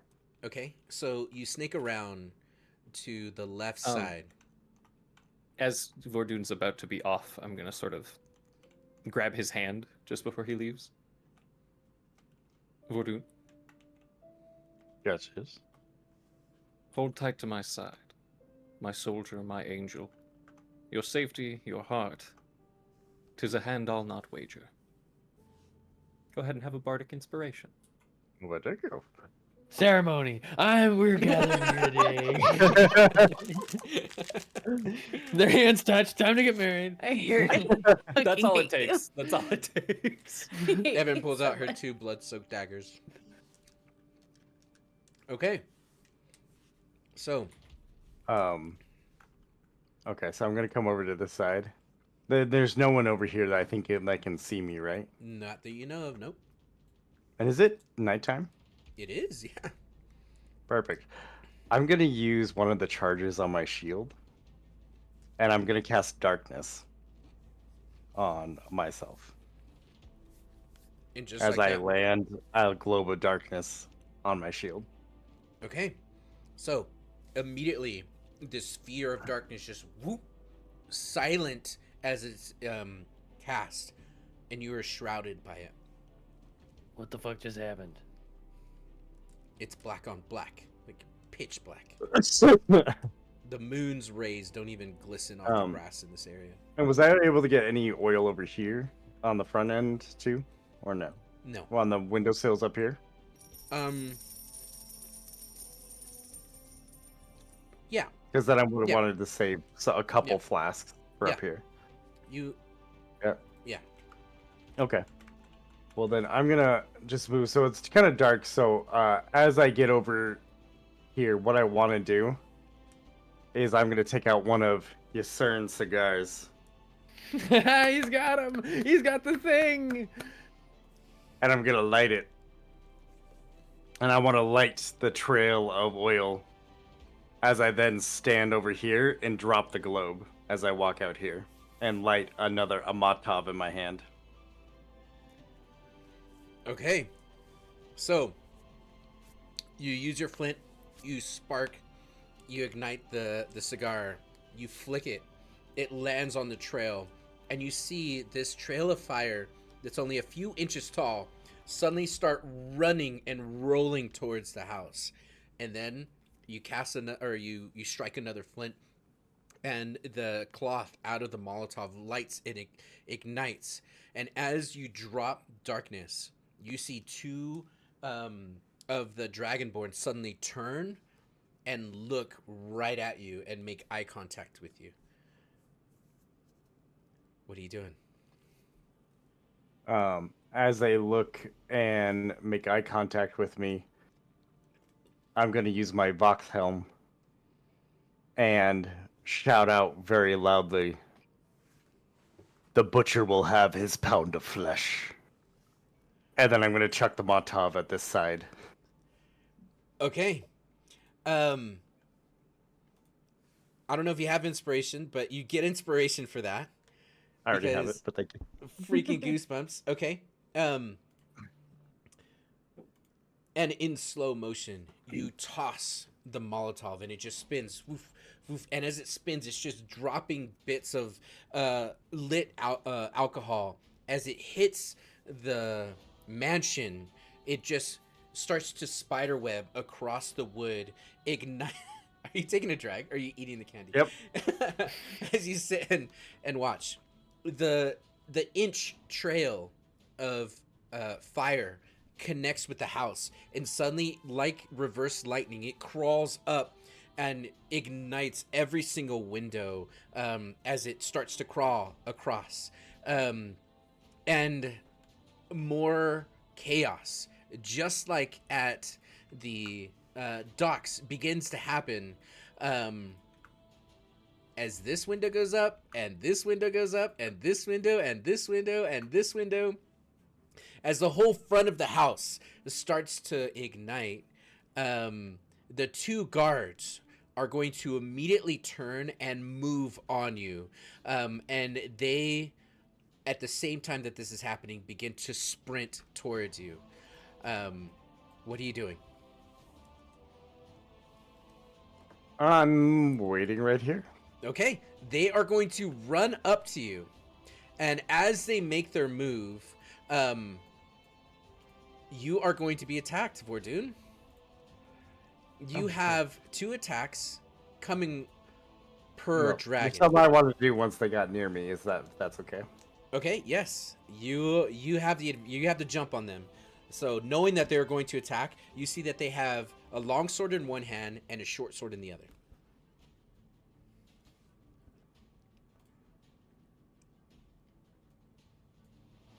I'm going to emanate my conquering presence. As they get near me, shadows and darkness reach out and claw at them, and they need to make wisdom saving throws. Hey. Son of a... Okay.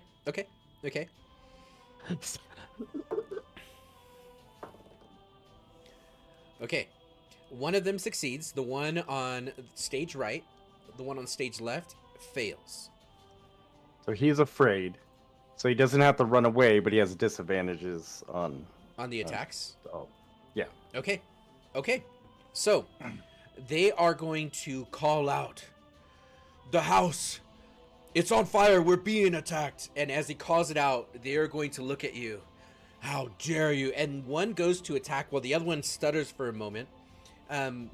Excuse me. They are going to attack with a multi-attack. So the first one is going to swing, and he is going to hit with a 13. No, a 16. Does a 16 hit? No. Okay. this, and then he's gonna multi-attack. So here comes the longsword again, and this one will hit with a 24. That will hit. Okay, you'll take from this 9 slashing damage, and then with the left hand, he's gonna hit his third multi-attack, and this one is going. Oh, it wanted to be a natural 20. It's only an 8. Dang it. So that one is going to miss. So only one of them gets through. The second one is going to use a breath weapon on you. And in a 15-foot cone, he is going to spit fire. You need to make a dexterity saving throw. Your DC is a 15.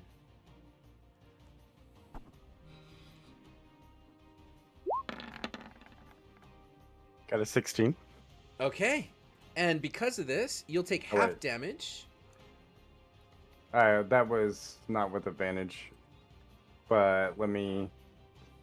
Wait, no. Why did that roll with? I thought you might have had it because you're Disadvantage. cool or something. It rolled with disadvantage for some. Or no, it rolled with advantage. I don't know why. That's it okay. rolled with advantage. It's okay that it did. We'll just take the first number. So does that mean you failed? Well, I can use guidance on this, right? Yes. Guidance is skill check, not Skill saving check. throw. Oh, and You then can use I'm inspiration thinking though bless. if you want. is you your have inspiration a D6? Yes. Oh, 15. That was the DC. Yep. Hey, let's go. Okay, so you're gonna take half of this damage. Because of Shield Master, I will take none of it. Okay, I'm gonna roll the damage. Damn it. You take 0. Not a single one. Okay. As you put your shield up, you feel the fire just envelop around you. As he relents from his fire breath. And then seeing that the fire ignited, what are the rest of you guys doing? Watching. Okay. Yeah. You are Evelyn watching. is- Go ahead, Evelyn. She kind of does have her crossbow out Mm-hmm. Okay. and is keeping an eye. She's making sure if anyone flees, it's not a Pregio. Okay, got it. So, the alarms go off, and you can see from your vantage point that Vordoon is currently taking on 2 Dragonborn, and you see the fire completely envelop him. And a few moments later, you see he puts his shield down, and he's just making eye contact with these 2. The doors fly open, Vordoon, and 2 more Dragonborn are going to come out and join the fight. Now, the rest of you, make a perception check. Those of you outside of the fight. And 10. okay. 21. Nice, Evelyn. 5. Okay, Evelyn. 21. You can see that outside of the gates, just down the road, you see 4 wagons quickly approaching with the guard just yeah, and you see the horses just sprinting. You see that other guard are coming in formation. There's 4 rows of 2, and you hear their marching steps. They're not going to be here for another minute or so as they're just blazing down the street. These 2 are going to approach you. Calvary's So they on went. the way. Vordoon, actually, it's your turn before they approach you. Okay. Seeing them come out too, knowing that they have multi attacks. Yeah, they have 3 attacks: 2 longsword, 1 short sword, unless you disarm them. I don't think I have really a way to disarm them unless I try to grab it out of their hand. But yeah, I'm going to. Yeah, why not? I'm just gonna cast a globe of darkness with an actual spell slot Oh. Okay. and not my shield, since I can do that as.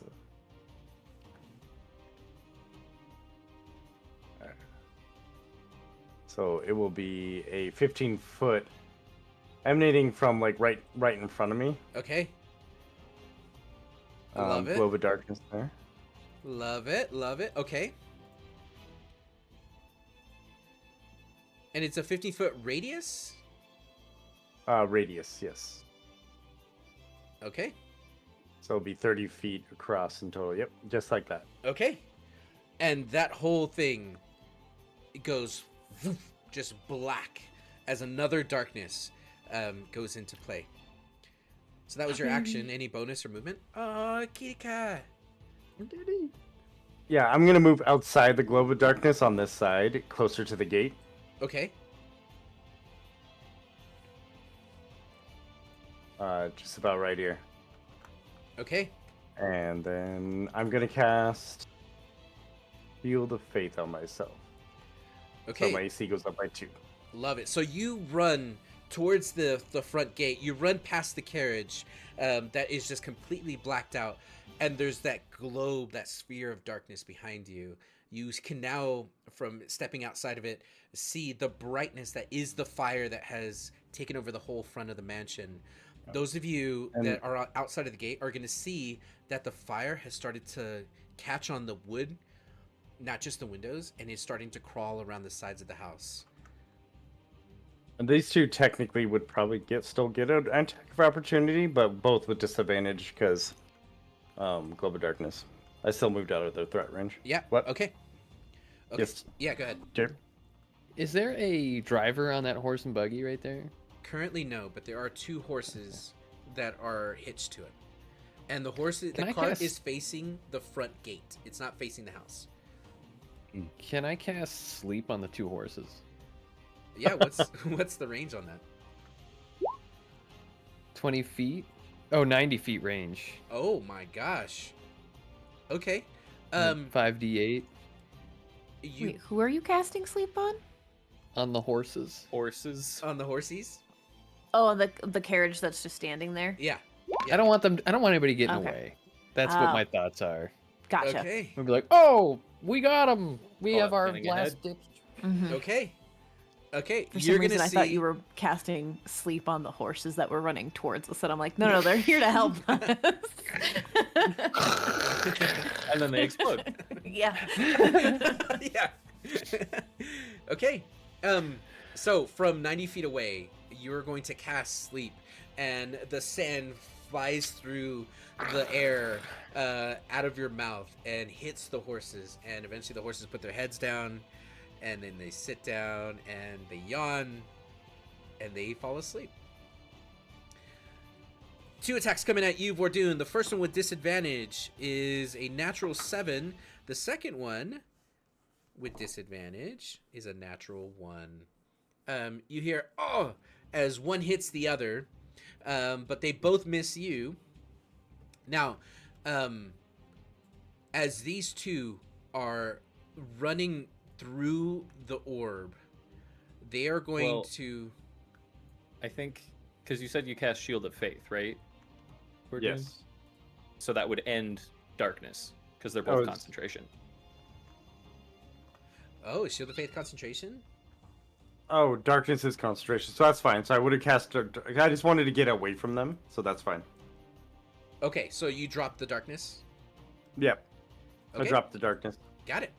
Okay, they are going to run up to you, and they're so freaking far away. I hate this. I need to spend an action just to get to you. Stop! They got bows? Stop right. Yes, thank you. You violated the law. Yeah. Yes. Okay. Yeah, you know what? They'll take out their heavy crossbows and they'll fire at you. You have a +3 coming at you. Natural 1. Oh, this one hits with a 13. The 13 will miss. Okay, they both miss, but and then they'll use their movement to get up and be like, what the what? They'll move up. Now, at the end of their turn, you are going to see those of you outside on the left side of the building, on the second story, the windows are going to crash open, sending glass and shrapnel all over the lawn below as this blue half dragon jumps up and out of the window. The I'm wings ready. open up, and you just hear yeah, no.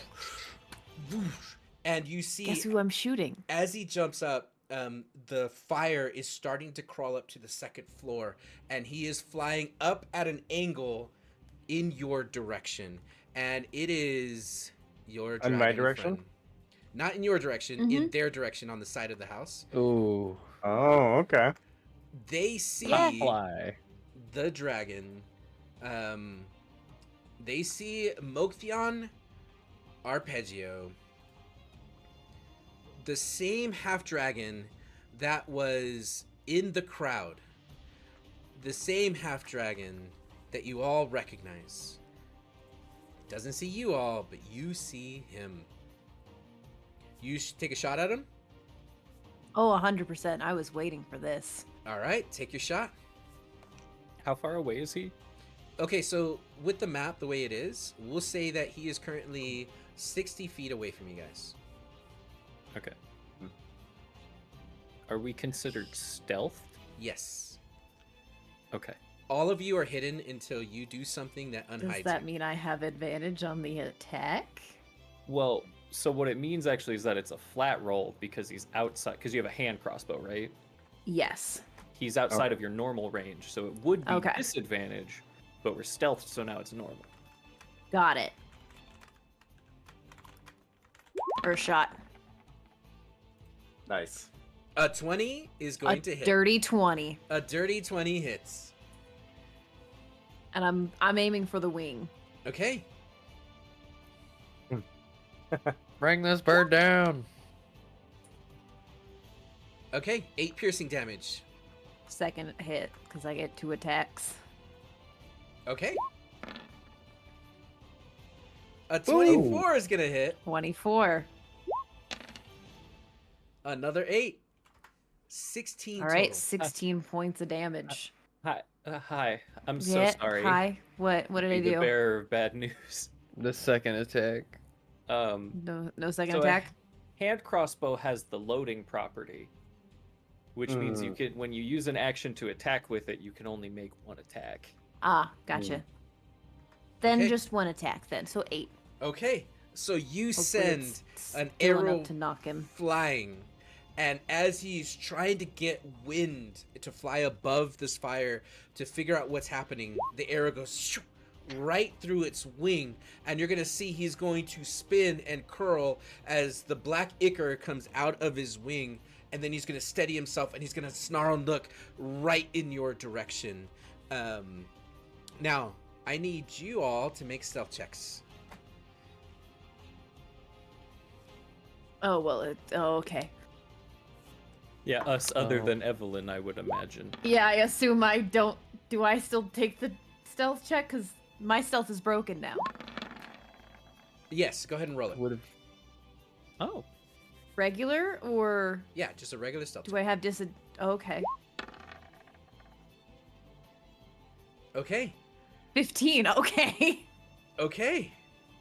So, he looks and scans in your direction, and he cannot spot you. The fire is starting to crackle. More windows are starting to break.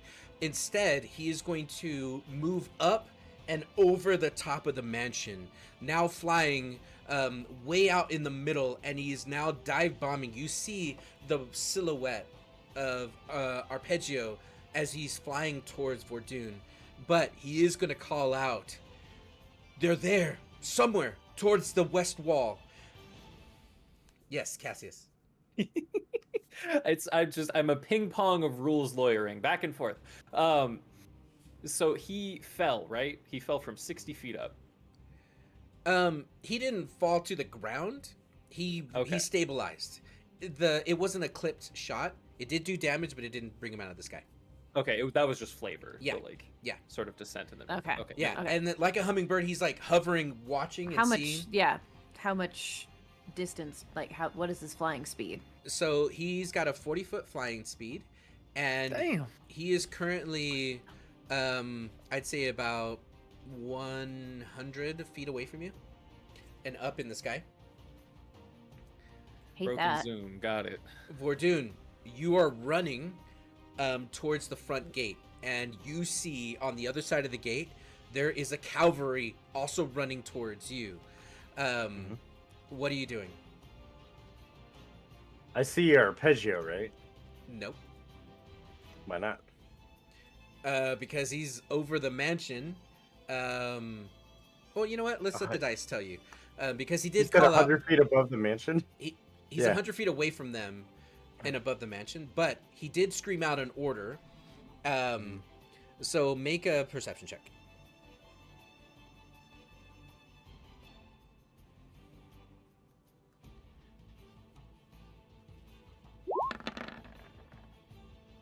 Okay. You are Yep. too busy running towards the front gate. The gate is currently closed. Yeah. I'm not running. Let's be clear. I moved backwards towards the gate. I'm just backing up towards the gate. I'm keeping my eye on them, and I'm just backing up towards the gate. Oh, okay. I thought you were trying to make... okay, I got you. In my No, mind... I'm not. Making a presence. Yeah. Yeah. Okay.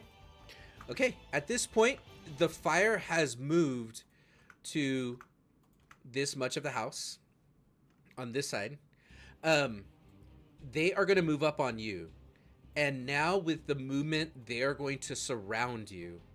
And as they are circling around you, a barrage of attacks are going to hit. And all of these are going to happen right before the guards get to the gates. Okay. Now, that's a couple. Here come the first ones. Okay. Do they have advantage because of flanking? They'll have advantage. Well, one of them just flat roll. Right. Because he has. Oh, 'cause of he's still fear. frightened. One of the four. Okay. So the first attack is going to bounce right off of your shield. The second attack is going to bounce off your shield as you dodge out of the way. The third attack is going to hit with a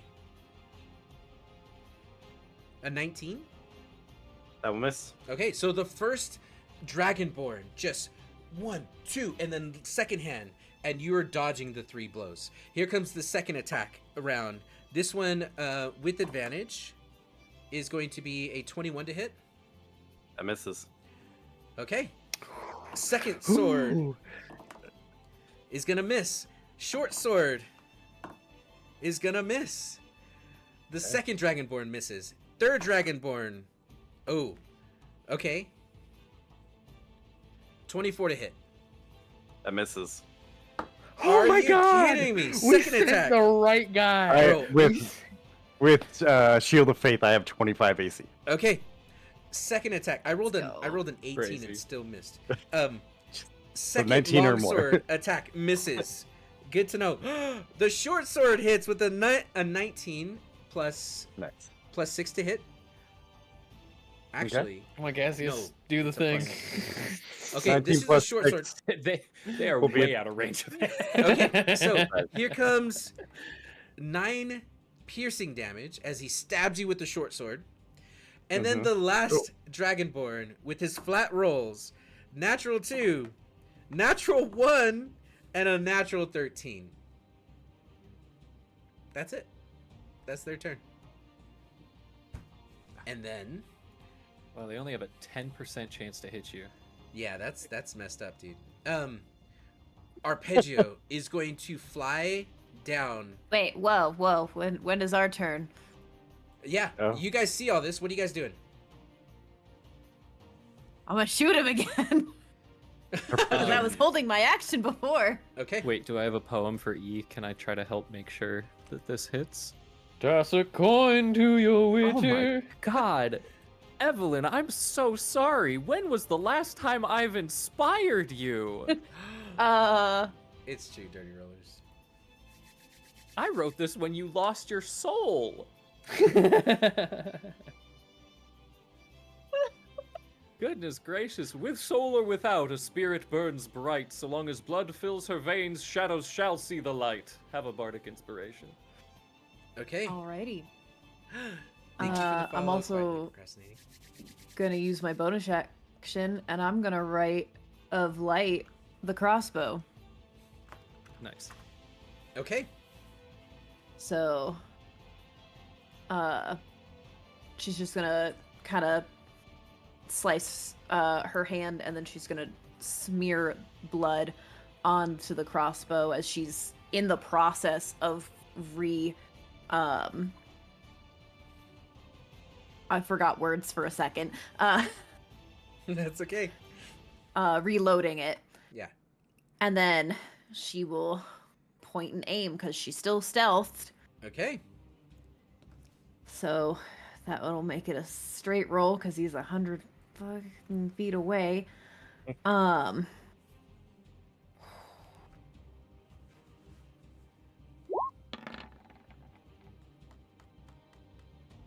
A 12. With D8 or D6? D6 D6. for now. A 16 is going to go wide. It's going to miss. Damn it. And as he's flying, he is going to catch a glimpse of the arrow as it glimmers off the moon and off the firelight, and he's going to do a barrel roll. And now he is going to look at the direction it came from. And what was your stealth check last time? What did you roll last? Actually, roll again. 15, I believe. Roll again. That's fair. Is Roll now a again. good time to mention that, per the book, when you make an attack roll, it breaks your stealth. It does break stealth, that is correct. I imagine you're shooting and hiding, but it just automatically breaks it. Yeah, it's not because like shooting that. and hiding is what rogues are for. Oh, Yeah. okay. In that case, he sees you. He doesn't recognize you, but he absolutely sees that He doesn't recognize me yet. someone is shooting at him. Off 'Cause to I'm the too side. far away. Okay. He's gonna recognize me pretty soon if he gets close. Okay. As he sees the arrow flying, the cavalry arrives, and they are going to crash through the gates, and you're going to see a 36 amount of soldiers are going to start to run in, and the fire spreading around. You see Arpeggio is going to make a beeline for you, look down and see the guard. Ugh. And with a gnarl, he is going to fly How close back. does he? Wait, I have a question. How close? Okay, does he get? hold on. So he is This going to is turn important. and fly back towards one of the balconies on the second floor. And you see as he starts to make a way for it, he is going to tuck his wings in and begin to spin as he's going to crash through the windows.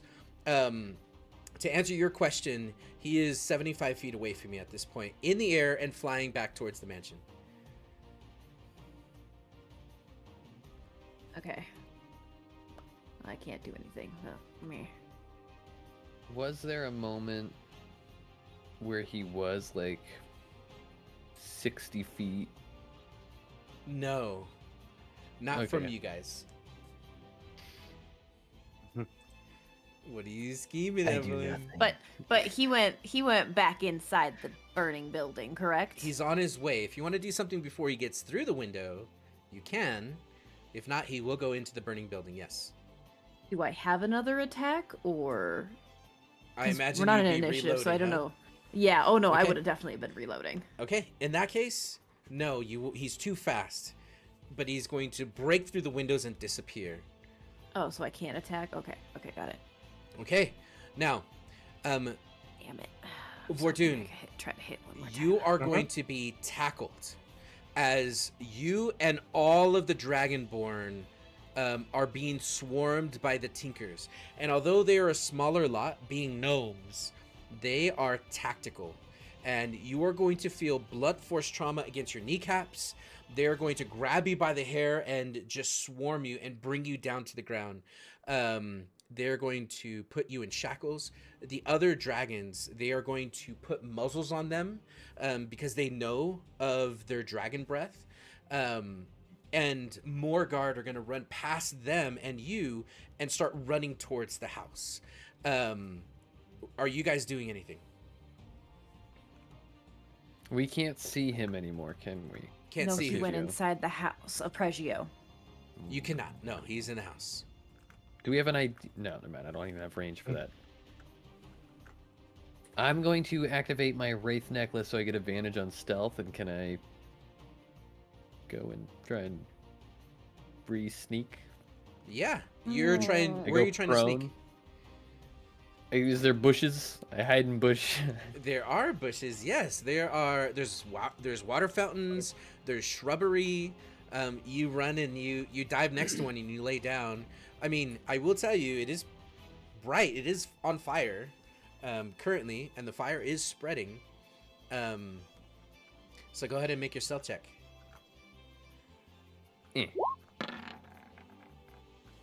Oh, fucking 26s. Yeah, yeah. You make your way and you dive, and I will put you on the map, just so we know what's happening. But you dive up next to the shrubs. What are you trying to do? Oh, I was just trying to hide. I'm not trying to get in there. Oh, okay. Shit. Okay, so you guys are just out here hanging out. Okay. Yeah, like I'm like, Evelyn nah.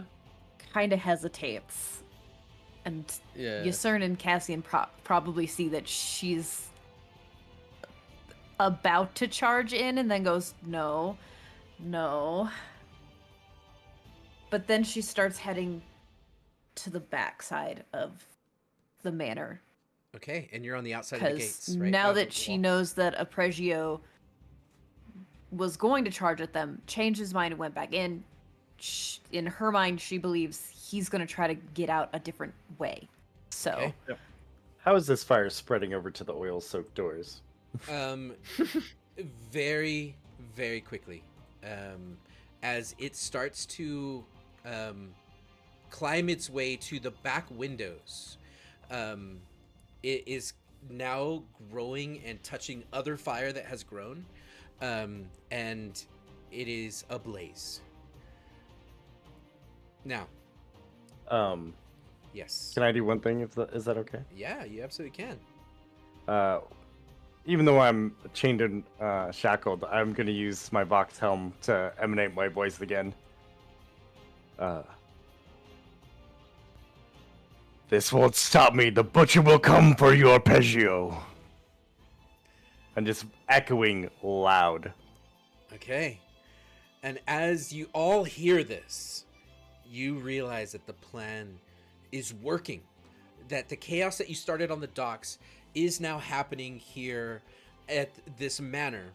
You hear the fire brigade showing up, and you see that they have magic wielders that can create water, and you see that they are going to start to try to put the fire out. And not realizing that it is a grease fire, the moment that water ignites, it just starts jumping off of the house and lighting the lawn on fire.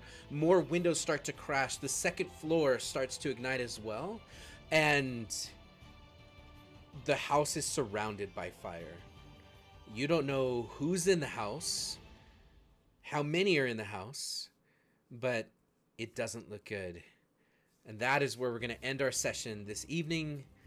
And we'll pick it up next week to see what they're going to do with their exit strategy. Good game, everybody. That was chaos. Yeah, we could just leave, huh? We could just go home. I don't know what Arpeggio's gonna be doing. He's gonna be pissed. That was You hear kind of that? the idea. Yeah, but he's not gonna. Ideally, he would have been arrested too. I don't think there was any way we were gonna get that. I don't think No. that not a man with wings is kind of hard to nail down. I was gonna try and do eepy poo on him. I feel like he's got a little bit more health than I was who's gonna get. Gonna him for wait it. for more arrows before I did it. Okay. Well, gang, fantastic game.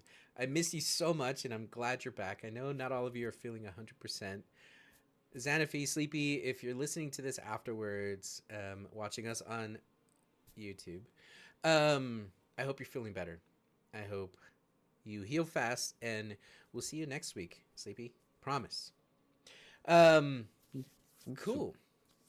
Well, players, thanks for coming back. Chat, thank you for the follows and for the raids, and for the subs. Love you guys so much. That was so much fun. We're gonna be back next week, and we'll keep playing this crazy show. But with the last 10 minutes, I just wanted to catch up with you, the players. How's the new year been so far? All good things? Busy. Yeah? Busy good? Busy. At work. So it's good, I guess. Yeah. Yeah. Good shit we're doing, says MJ. Thank you. Yeah. I've been Burn it up. anti-busy. Anti-busy. I've been on a little hiatus. I've just been taking a little bit of time to rest, and now I'm Yeah. gonna take a week and do a bunch of work behind the scenes. I'm also seeing a psychiatrist now, Nice. which is Oh. exciting. Let's Um, go. Gang, please, if you feel like things might be weird or strange, and you can afford to, or you have health insurance, go talk to a professional, because you never know. Yeah. Take Thank care you. of you. Thanks for talking about that, Leon. I think that's absolutely something that our community can listen to. That's good advice. That's sage. Right on. Right on. I have also had a busy start to the year, but I brought the busyness on myself. I am doing a program. It's called 75 Hard, and it makes you work out twice a day and drink a gallon of water and read 10 pages of nonfiction and follow a diet and all these things. But it's it's making me go to bed on time, and it's been great. That's me. Good hustle. Yeah. Heck yeah. Hopefully this is the year of health for Monk. Spiritual, physical, and hopefully financially. Triple whammy. Cool. What about in the stream world? Leon, what's going on in your stream world? If you guys don't know, Leon Leon has over 1,000 followers. He streams all the time. Well, not all the time right now. As said, little hiatus to start off the year and get prepped, because I have a lot of big plans for this year. I'm hoping to hit, just hit 1,000, which is huge, and I didn't think I would be here, and I'm still kind of reeling from it. As a result, I do have to dye my hair a color of my community's choice. That has been an active vote that is going on until tomorrow. Where can we you know vote? what? I was gonna voted. say, I know you did. I saw which one jumped up. I knew it. Where can we vote? I voted too. I'm gonna listen. You guys, I love the gaming-related fam as well. This is also my community as much as my own, my stream community is my community. And if you guys want to have a say, if you guys want to see me dye my hair a specific color, there's the link if you want to go vote as well. Love it. Silver. Vote silver. Okay, I'm gonna vote right now. Yep. If that's okay. But yeah, then I'll be back in like a week or two with my own streams, as well as some other content formats that I'm working on. Okay. The hair vote. Done. The hair vote. Just so you know, spoiler alert, it's silver. You silver fox. What about you, Hikaru? What's going on in your streaming world? Oh, hey, I'm still streaming Sonic on Saturdays. It's been super fun. And at the moment, I am playing The Room on Mondays for Mystery Mondays. Mhm. And it's a fun kind of puzzly game. I've been playing that, and it's been a lot of fun. If I get stuck, people in chat are giving me ideas. We all kind of solve it together, so that's been entertaining. That's cool. Right on. Oh my gosh, David Northart, not with the Sonic a chili. Oh, thank you, David. If you guys don't know, if we can get a shout out for David, he is an amazing artist that also plays a lot of D&D and Pathfinder and stuff, and he streams art, and it's amazing. And he drew that too. Derp, any plans this week for streaming? I was gonna be streaming on Fridays, but I didn't know my work was like, hey, next show's gonna be so you're gonna be doing overtime. So that's a no. I could maybe do Saturdays afternoon, but I also have to do laundry and other stuff and get groceries for the Yeah. week. So it's gonna be a hard maybe. I want to. I got the sign and everything. I want to do some flesh streaming, but work machine got to be the cog. I hear that. So Right on. keep your eye out. I might do it. Well, when you do, It's- yeah, I was gonna say you're going to. We just don't know when yet. Yeah. It's only a matter of time. Yeah. I could strike at any moment. So I have two things. One is for gaming related. You're gonna see me on Saturday, the 18th. That's this upcoming Saturday. I will be in the studio making pottery. So come hang out while we throw some clay. And that should be fun. It should be super low key. We'll have some cameras watching me work, and I'll be chatting with you guys. I'll be in Discord, so you guys are welcome to come in and chat too. But that'll be this Saturday. I want to start at 4 p.m. Mountain Standard, so it'll be kind of an early afternoon. That way you'll still have your Saturday night to do whatever you want. But come hang out. I'm gonna warm up the kiln because it's starting to snow this week, and it should be a nice toasty, super chill pottery night. As far as my personal stream, I stream on Junior Monk. I'm a Huntress main for Dead by Daylight, and I'll be throwing hatchets, most likely tomorrow and Wednesday. And guys, I really want to show you this. I'm almost ready to show you. I have been working on a set design for another show that Gaming Related has been cooking, and I think instead of streaming throwing hatchets, I might let you guys in to see the work in progress. So if that happens, super low key, I'll let you know. But guys, it's gonna look cool. Maybe next week I'm gonna get to show you some stuff. Stay tuned. Okay, that's all I got. Anyone else have anything for doing? Anything you got for us?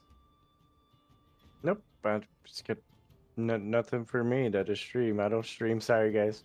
okay. I get Not to yet. Arctur. Well, Arctur. on Thank you, 14. on the 18th, I will not be watching because it is me and Ari's anniversary. So Oh, Congratulations! yay. Amazing. All right. Well, I'm so happy for you guys. Okay.